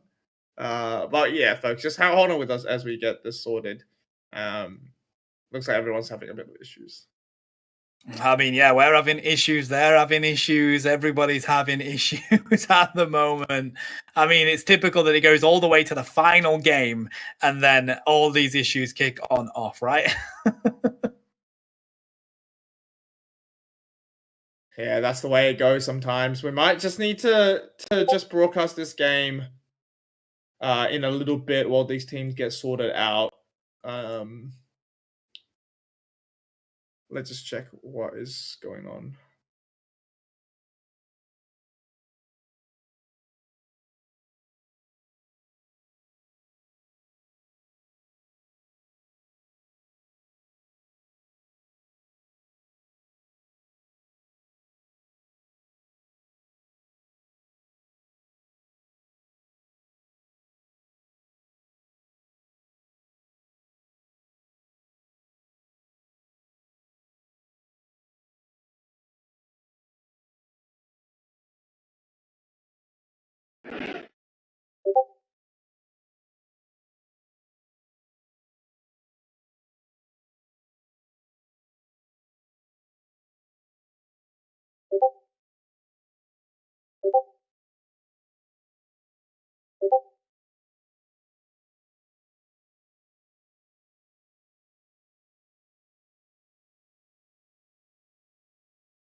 Okay, looks like the match has started now, buddy, as we go on in. Okay, here we go. So, all players are back. We saw them all load into the lobby. Looks like we're just going to run it on back with the same pick, so we're not doing draft into this one. They're just going to go with what they had, and then we'll kick it off, and we'll finally have a winner of today's Aloof Alliance 5v5 Cup.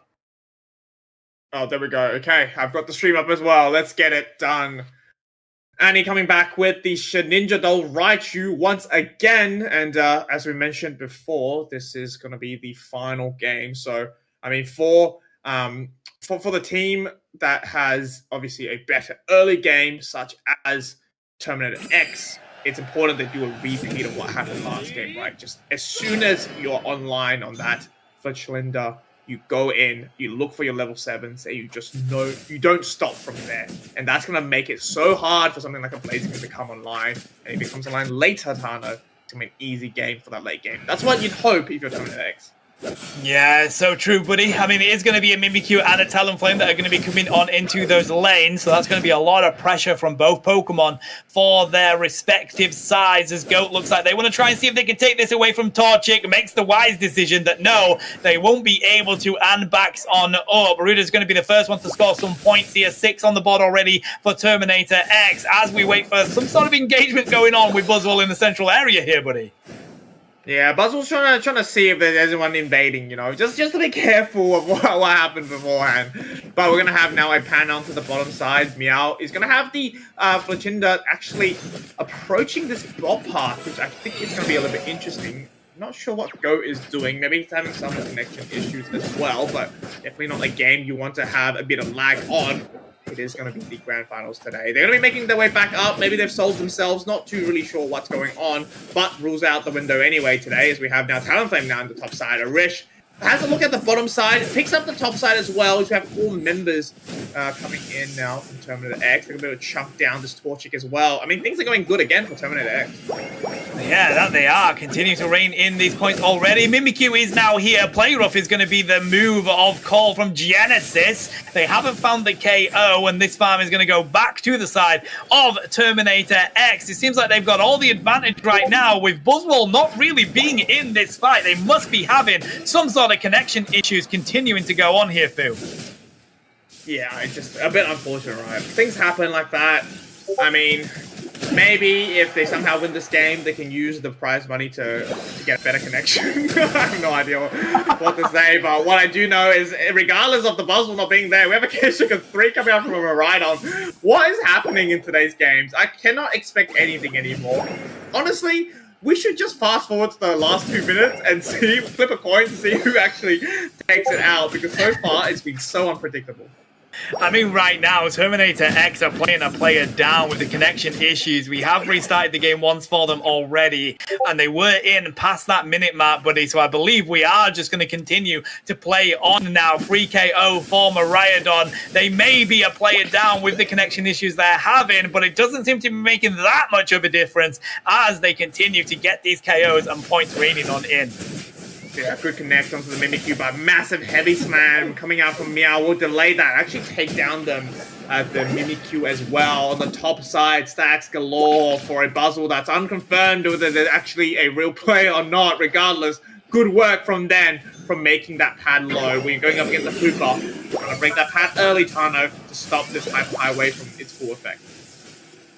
And let's see what they can do down here as we see the rotation from the Raichu here, ready to drop some damage in. And Mimikyu is also, he has the 720s come on through. Hooper opening up that highway. Who's going to take this farm? They actually dive on in there to the Snorlax, but it's going to be Mamuri with the charge beam enhanced that comes out on top, buddy. Hooper trying to get down this flip zone. Talonflame ain't going to be stopped by a little slow movement zone. They get back to the pad, raining some more points, and again, Terminator X are on top.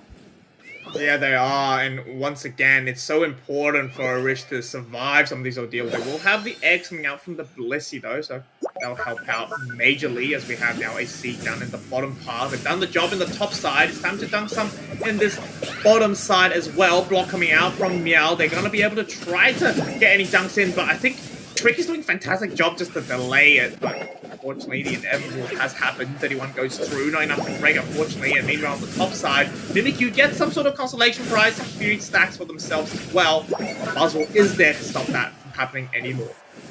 I love the way they use Buzzwole just to put that target perfectly underneath that Talonflame fly there, trying to find the KO. But Mimikyu does use that Unite move to get themselves out of there. But as the pressure is here yet again from Terminator X, raining down the damage is Mamuri. This Miraidon is so hard to handle. Bright Future Meteor Storm comes through, says goodbye to Pillar Swine. Trick manages to get that Portal Hooper onto the side of their goal. And whilst we have a rotation from the Blaziken, Terminator X are just taking them down one by one. They break the pad, give themselves 100 lead on the scores now, and level 11 for this Talonflame. Level 11 is really important. Level 12 now as Arish seeks to fly out of it. It's good that they've actually changed up the moveset now to keep it, unpredictable for Oyasumi Micro. My brain's gone to mush. It is like 12 a.m. here in Australia, as we have still a Palestine on the map, Tano. That's a bit dangerous now, heading into that final 5 minutes. Probably need some of these Altarias to just at least ensure that they have one more chance at using that Mammoth Mash before they need to save it for the final stretch. They will have Mammoth Swine now in good time.